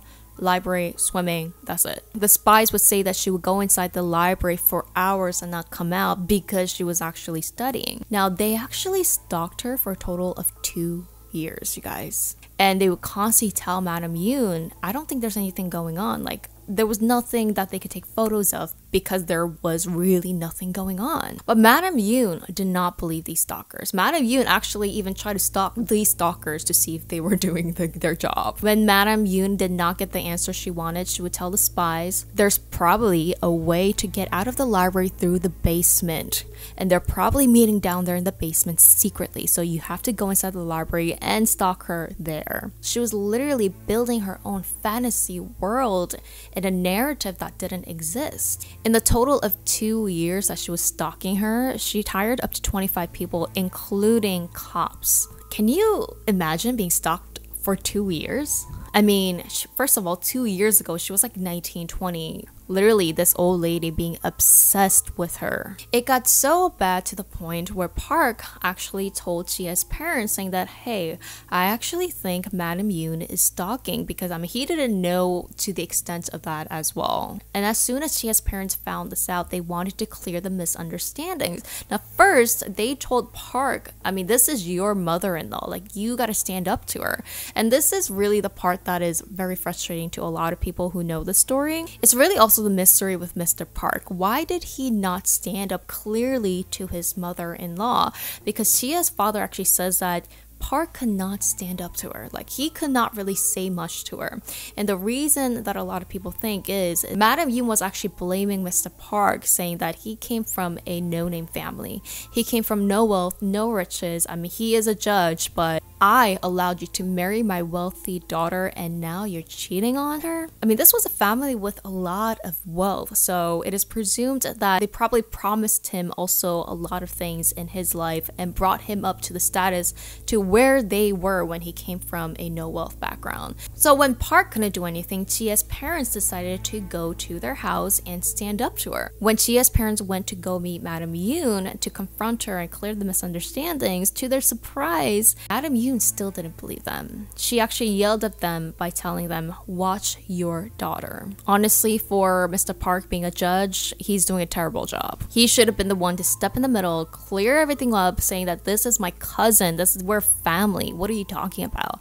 But again, he also did not do that. I mean, where was Park's wife or Madam Yoon's daughter in all of this? Like, why didn't she try to stop her own mother? So when Chia's parents literally could not do anything anymore, they decided to get a restraining order against Madam Yoon. They actually went to court over this for multiple months, and finally the court did favor in Chia, where Madam Yoon could not contact the girl nor use/hire someone to spy on her. Madam Yoon does not like losing, and when this restraining order was issued, she got even more angry. Oh, now they're getting restraining order in order to make it easier to meet and cheat and have an affair. So Madam Yoon decided to hire her nephew again to do her final last plan, which was to get rid of Chia entirely. She knew that the nephew needed money and he agreed. This seemed like the only way that she could keep feeling superior. If the nephew was to succeed on the job, he would get in total of $200,000. So on March 6th, they already knew her schedule. They knew that she was on her way to swim. They took her inside of the van, taped her,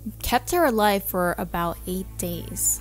And who knows what happened in those 8 days, nobody knows, but finally took her to the mountains and killed her. The most innocent girl you can ever imagine, just maliciously executed. Now, of course, after all of that, there were many proof that the nephew received a large sum of money from Madam Yoon directly from her bank, and the police had enough evidence. Before the fugitives were actually arrested, they ran away to another country. So Madam Yoon and the nephew actually ran away to Vietnam first, and then they went to China. Now, unfortunately, to catch a fugitive in another country cost a lot of money, a lot of resources, and like your case have to be like a big deal in order for police to use their resources. It is said that Chia's father was so determined to catch them that he decided to use all of his life savings in order to put up a reward money and fly himself and like hire probably private investigators to catch them in China. When Miss Yoon was brought to trial, she hired expensive lawyers and tried to say that she was not related to the case and that her nephew had done all of this and she has no idea what's going on. It is also said that she tried to bribe the nephew and his family, saying that if he took all the blame that she would give the family $2 million. Now to the nephew, I mean $2 million, they're set for life. That is a big bribe. Eventually, all three of them, the two people who were involved in the killing, and Madam Yoon was sentenced to life in prison. So does the story end here? It really does not, because what happened after even outraged the crowd, the public even more. A little less than 10 years into the sentence, Chia's family found out that Miss Yoon was actually not in prison. All this time, she actually had been getting special treatment. So into her prison sentence, somewhere along the line, she was granted to be put into a controlled hospital, or they call the VIP hospital treatment. And this is only for those who are severely sick.